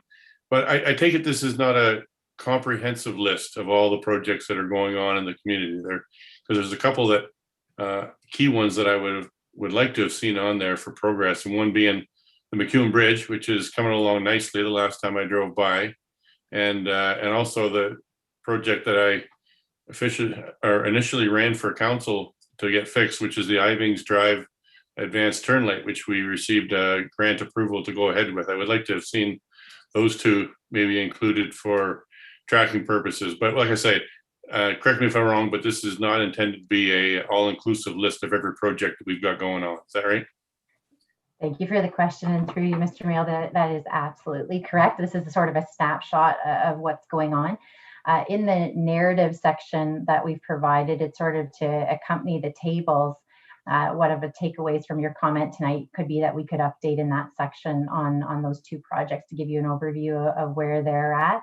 The narrative piece was really an opportunity for the department heads to speak to some of those pieces that were happening out of those 37 major initiatives. So we'll take your comment away and we can provide some more updates on what's happening with those two projects specifically.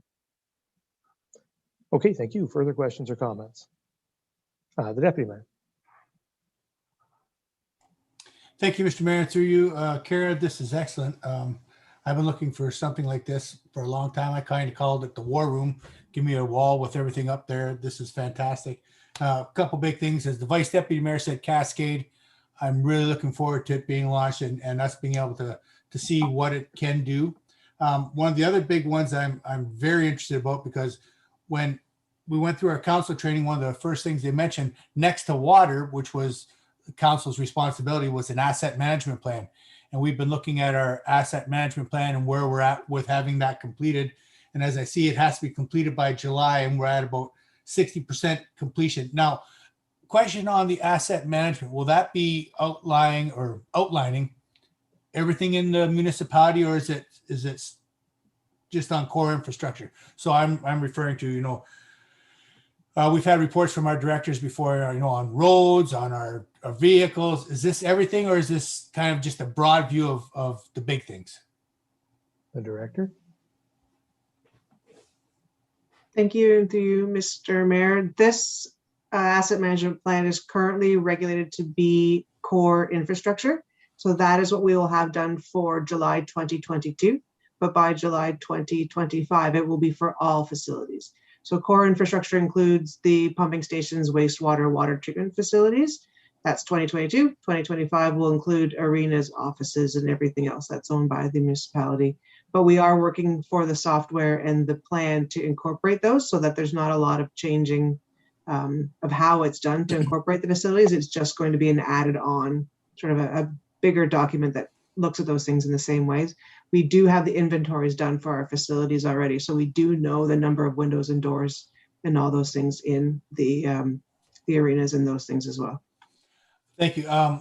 Because I know that when we apply for grants, our asset management data is very important when we have to provide that to see where we're at in order to get the grants. And I noticed we just hired a new temporary person to replace Mrs. Reynolds on her maternity leave. So that will help us continue with all that. I'm also glad to see we have mention of the YMCA project. I know we're looking for that in June. It's a big thing. There's a lot of discussion still to go with that. Lamont Sports Park, the marketing plan with that I see is big, and I'm glad to know that our strategic initiatives branch will be able to handle all that marketing and get it out there. And do we have any, I know we're waiting for a final approval, but do we have any plans for the marketing of the industrial lands as we're going there in Lamont Sports Park? Director? Thank you, through you, Mr. Mayor. So there is a note within the strategic initiative section that does speak to the marketing is advancing, and we are working right now just tightening up some drafts that speak to the layout that council has approved to move forward with, as well as just other attributes about the property. So those pieces are being finalized hopefully in the next week or two. Awesome. Thank you very much. Okay, any further comments or questions? I just would sort of highlight what the Vice Deputy Mayor says and repeat it. I think every member of the public who's listening or may have an opportunity should look at this and see some of the things. Everybody's well aware of the big things we keep talking about, Lamont Park, YMCA, all those big projects that keep, CCV that we talk about a lot. But you can go on here and see the things that perk along in the background that a lot of work goes into and are very important. Support access to primary health care, the Saugeen Ojibwe Nation land claim. There's some other really big things going on that don't garner as many headlines, but the work is continuing, and they're pretty important projects, and you can go on here and see them all. So appreciate that opportunity, and I encourage members of the public to check this out. So that's the last of these reports of department heads. Thank you to the department heads. So that moves us then on to announcements by members and the Deputy Mayor. Thank you, Mr. Mayor, and through you, just a note to the public, if you didn't hear the announcement today, the school break, which was supposed to end on Sunday, has been extended. There's stay tuned for information coming up from the Board of Education as to what your children will be doing in the upcoming weeks. Thank you. The Vice Deputy Mayor. Thank you, Mr. Mayor. I just want to, bring the community update a little bit on housing, and it's nothing official to, to report on attainable affordable housing, but I just, again, want to let the community know that there's some good things happening in behind the scenes with speaking with, developers and Habitat for Humanity and other groups and organizations, contractors that, things are, we're not, not resting on our laurels with our 25 recommendations from the Attainable Housing Task Force. Just some good things happening. So, hopefully over the next 9 months, we'll be able to, wouldn't it be nice to make some kind of announcement that there's some housing on its way, but I think some good stuff's happening. Okay, thank you. Councillor Smith. Thank you. I would just like to make mention of an event that's coming up on Tuesday, May 11th. This is hosted by the Elect Her organization, of which I've been a member of and had the privilege of being a panelist in a future event. In a former event. This organization is dedicated to helping female candidates in the Grey Bruce region in preparation for the 2022 upcoming municipal election, and they would love to see female voices involved in their upcoming virtual learning event, which is entitled Learn About the Job. Thank you. Councillor Schreider. Thank you. Just wanted to mention that on the Saugeen Times, there was just a great article, Treat the Trails Like Your Own Backyard. And it was a lot of good awareness and pats on the back for town staff and our partnership with Saugeen Rail Trail and our trail system throughout. We get so much high usage in along our trail systems and in our parks. It was interesting though, they had photographs of garbage and dog feces that hasn't been picked up and dog bags as well, and not just general litter. So the rail trail has put up a few signs in partnership with the town too for pets on leash and poop and scoop rules and things like that. So I think just to as our snow has melted now and we see kind of how our parks and our trails are left, is just to I think remember that etiquette and that education of treating it like it is your own property. Thank you.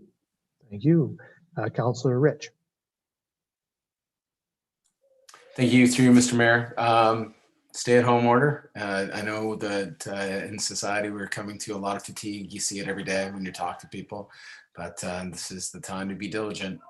Shop local, help the local businesses out. I mean, there's a lot of them hurting right now for sure. And please, everyone, stay safe. Thank you. Councillor Grace. I have nothing tonight, Mr. Mayor. Thank you. Councillor Carr. I have nothing tonight either, Mr. Mayor. Okay, Councillor Mayette. Thank you, Mr. Mayor. I guess a couple of things with the Lake Huron Fishing Club. We've got a date scheduled for Earth Day, the 22nd. We have an Adopt a Road program, and our club takes care of County Road 33 from the town line up to concession 4, so 2 concessions wide. And if anybody would like to come out, hopefully it's not raining this year like it was last year when we were out there, you're welcome to join us. And the other thing some of our members have been doing is going around in smaller streams and ditches. There's lots of times this time of year where rainbow trout have migrated up the wrong path and end up trapped in some dishes. We were out yesterday and we rescued a couple of adult rainbow trout that were in the outlet stream from Fairy Lake. And they were just basically surviving in little puddles of water. And we were able to net them and put them in coolers full of water and take them back down to Saugeen River and let them off on their merry way. So if anybody runs across any fish that are stranded, we have a license from the MNRF to do that kind of trap and transfer. So give me a call and we'd be happy to send a crew out there to rescue them. Thank you. All right, thank you. A couple things from me tonight. One, last Tuesday, we had the Attainable Housing Research Symposium that was put on with the help of Nuclear Innovation Institute and our Supervisor of Development Services, Jay Posner, and of course with stemming from the work of the Attainable Housing Task Force, Vice Deputy Mayor and Councillor Grace were involved, and involved a number of students from the University of Waterloo who gave us some really good information about some things that we can do in Saugeen Shores, directed to, it was information tailored to our community and research they did about our community to talk to us about how we can address the affordable housing issue. And I thought it was really well done. Wanted to express thanks to the University of Waterloo, and it's another example of the great connections that we can build and the resources we can access through the Nuclear Innovation Institute and the MIC, and looking forward to future opportunities like that. So that was great. And the second thing I just wanted to mention and essentially express thanks to my friend, the now former mayor of Kincardine, Ann Eady, who I have known for a long time, and many of you have known. Tremendous mayor in our region, not just a mayor, but somebody who led her community in many ways over the years and served a couple of communities, was a councillor here on Kinloss and before she joined Kincardine Council. And I just really enjoyed working with her over the years, and I'm going to miss her on Bruce County Council. And so I wanted to, on behalf of the town of Saugeen Shores, and I'm sure you all will agree, wish her all the best. So with that, I'll take a motion to adjourn. The Deputy Mayor and Councillor Smith, all in favor? Committee of the Whole stands adjourned, and we'll reconvene at 8:50. I'll call to order this regular council meeting, and the second item on the agenda is disclosures of pecuniary interest. Are there any members who wish to declare one of those at this time? Seeing none, of course, you can do so anytime if you need to. We have no additions, deletions, or amendments. We have no public meeting. So that moves us on to item 5, adoption of minutes. And the first one, or the only one, is the regular council minutes of March 26, 2021, and Committee of the Whole minutes of March 26, 2021. And I have a resolution. The council adopt the minutes of the council meeting of March 26, 2021, and note and file the minutes of the Committee of the Whole meeting of March 26, 2021 as presented. Is there a mover and seconder? Moved by Matheson, seconded by Rich. Questions or comments to either of those sets of minutes? Seeing none, all in favor? That's carried. Opposed? It's carried. All right, that moves us then to item 6, reports to the Committee of the Whole. And there's a general government report regarding employment lands on 300 concession 6. And I have a resolution. The council received the MHBC planning report regarding the development of the employment lands at the address of 300 concession 6, Saugeen Shores, and direct staff to continue to advance the development in general conformity to the recommendations within the report. Is there a mover and seconder? Moved by Grace, second by Rich. Questions or comments? Seeing none, all in favor? That's carried. All right, that moves us, opposed? Sorry, opposed. Apologies. That's carried. That moves us on then to reports of municipal officers and committees. There's 4 items there. The first one is a striking committee report on the Environmental Stewardship Ad Hoc Advisory Committee and Lamont Sports Park Fundraising Strategy Committee. And I have a resolution that the following appointments be made to the Environmental Stewardship Ad Hoc Advisory Committee. Councillor Cheryl Grace, Chair, Councillor John Rich, Diane Huber, Nancy Noble, and Taylor White. And that no change be made to the terms of reference for the Lamont Sports Park Fundraising Strategy Committee, and that the committee complete the terms of reference as written. Is there a mover and seconder? Moved by Matheson, seconded by Mayette.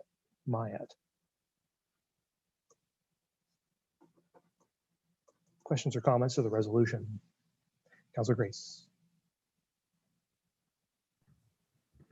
Thank you, Mr. Mayor. I just wanted to say that I'm really excited about the opportunities before the new ad hoc environmental stewardship committee.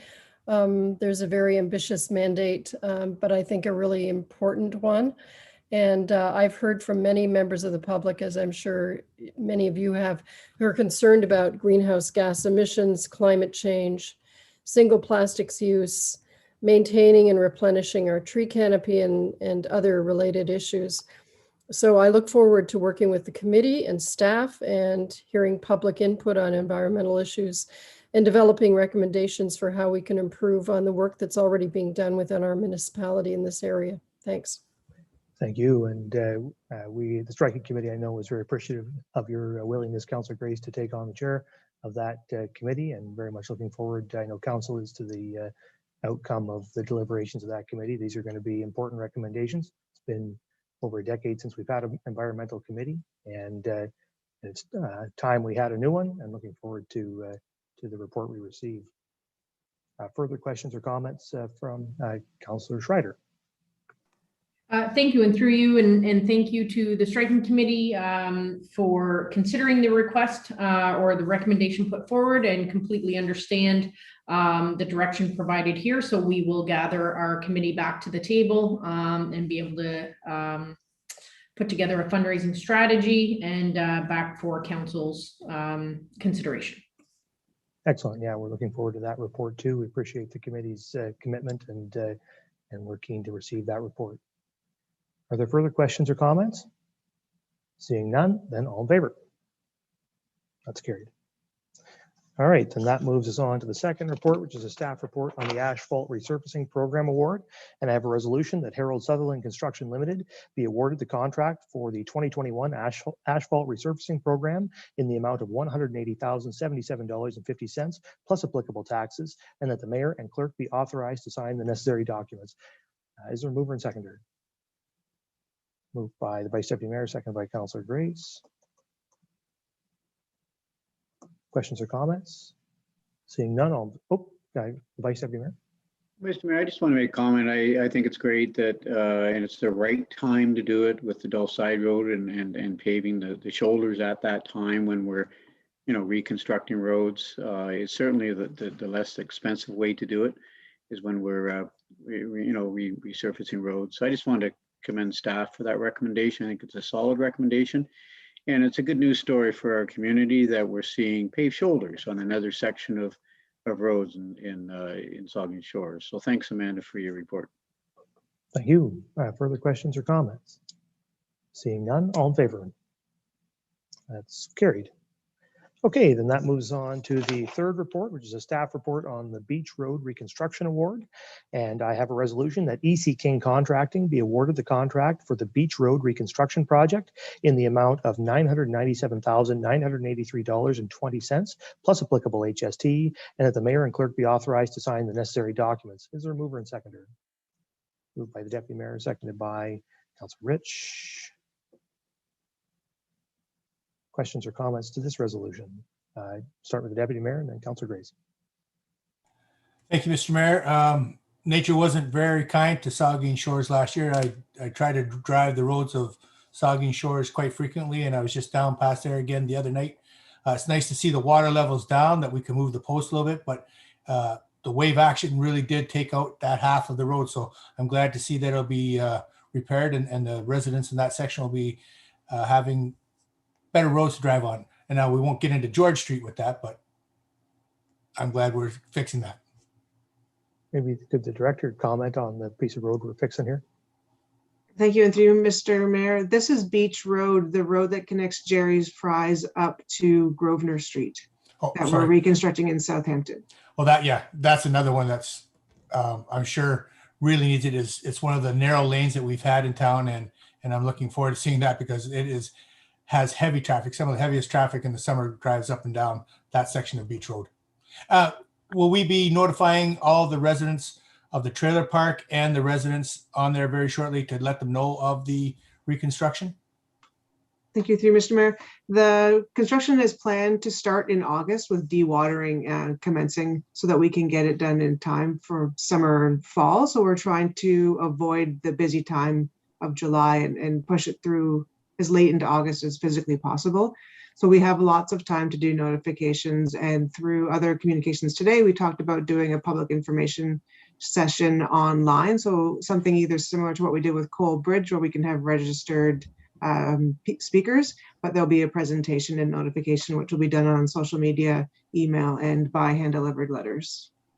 I think a social media campaign where the people can go online is a great idea. And my apologies for having the wrong beach. No, that's all right. It needs fixed too. Yes, there's never shortage of roads that need fixing. I think I had Councilor Grace next. My question has been asked and answered. Thank you, Mr. Mayor. Okay, very good. Okay, so if there's nothing further, then all in favor? That's carried. Okay, then that moves us on. Sorry, I'm going to flash back to the final report, staff report on Connecting Link Railway Street Extension Agreement.